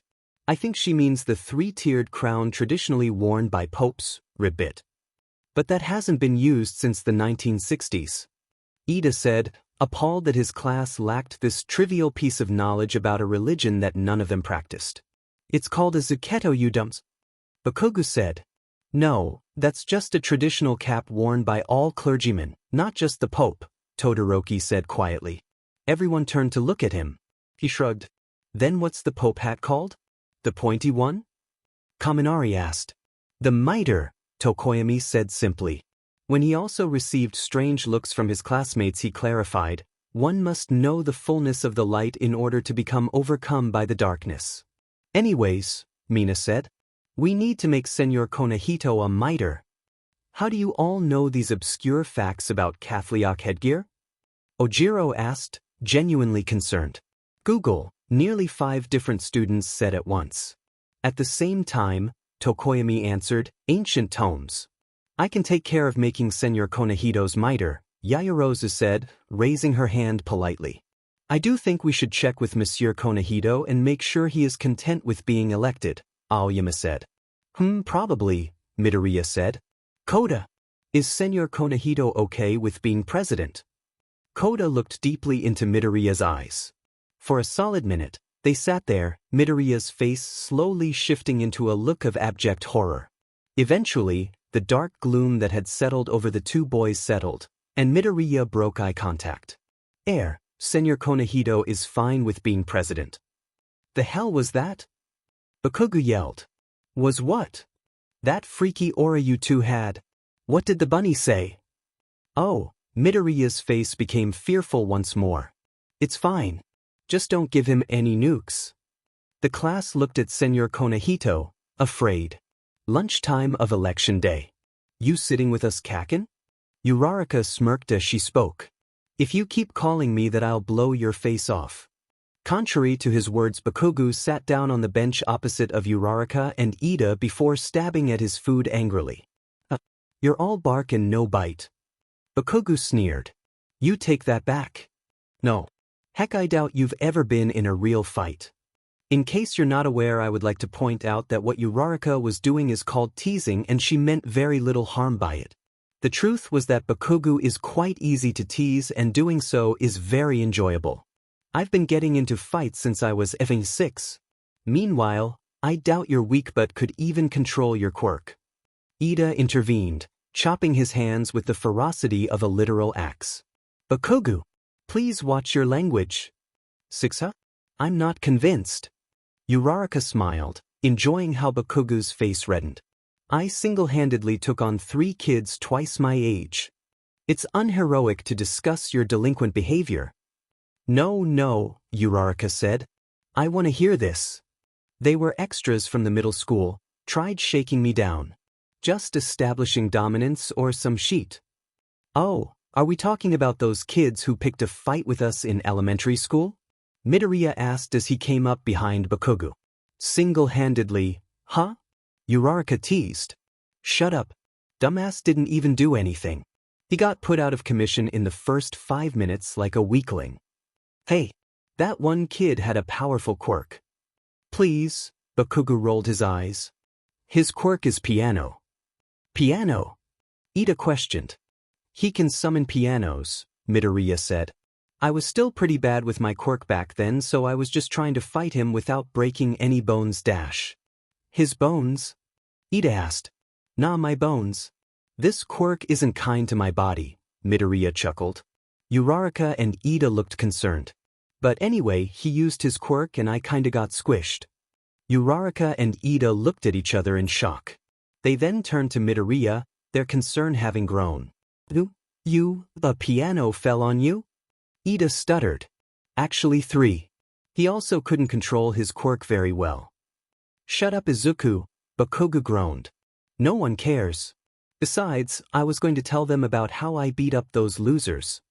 This was a lie, as both Uraraka and Ida cared very much. However, it seemed they would never get closure as Midoriya shrugged and began eating while Bakugu recounted the admittedly thrilling fight. Unfortunately, the two struggled to pay attention as they were too occupied with the confusion one faces upon realizing their friend somehow survived getting crushed by a piano, not once, but 3 times. Bakugu was cut short, however, by the sound of an alarm running through the school. He swore as his story was interrupted. Heck yeah! Midoriya jumped up. Finally something interesting happens. I thought electing Senor Konahito was pretty interesting, Uraraka said. Well sure. But that was like regular interesting. This is ultra interesting. That alarm means someone broke into UA. Air, don't you think we should evacuate then? Ida questioned while gesturing to all the panicking students around them. Evacuate, investigate. Same thing. For your information, these are not the same thing, and if you find yourself in a similar situation, then I would suggest you evacuate rather than investigate. If you are not convinced, then I hope that you will be by the time I finish telling you what happened to Midoriya, who, as I'm sure you can imagine, did not evacuate. Midoriya no, Ida said. Midoriya yes. Midoriya said before running in the opposite direction. Bakugo shrugged. Might as well follow him. Not like there's anything better to do. The three of them ran off, Ida somewhat reluctantly. At least I assume he was reluctant considering how he was screaming about how unheroic they were being the entire time. They found Midoriya only a few minutes later, looking out the window rather disappointedly at the crowd of reporters on the lawn. It's just a bunch of reporters from this morning. Oh Lord, Ida said fearfully. It's a bunch of reporters from this morning. We have to warn the other students. Uraraka said. Midoriya nodded. How about you and Ida go tell the others not to worry, that it's just reporters. Me and Kaken are going to go check something else out. Ida saluted and then picked Uraraka up bridal style, using his quirk to get to the crowd as soon as possible. Wait, what do you want to check out?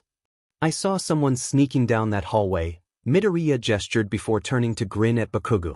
It's the same hallway the security office is. Bakugo cracked his knuckles. Then what are we waiting for? Ida was pinwheeling over the crowd of students thanks to both his and Uraraka's quirk. Everyone, please be aware that a pack of wild reporters has broken into the school. Do not be alarmed and proceed in an orderly fashion. The students did not proceed in an orderly fashion but rather panicked at the word reporter and began to stampede wildly as they struggled to get away from the threat of reporters. This resulted in no less than 3 people climbing the walls. Nearly 15 people began to cry, literally everyone was screaming, and poor Pony was frozen in fear, having heard Ida say exporters instead of reporters. Quite odd considering only the English words reporter and exporter are similar, they are actually quite different in Japanese. We're all going to die. Someone yelled. They did not, in fact, die.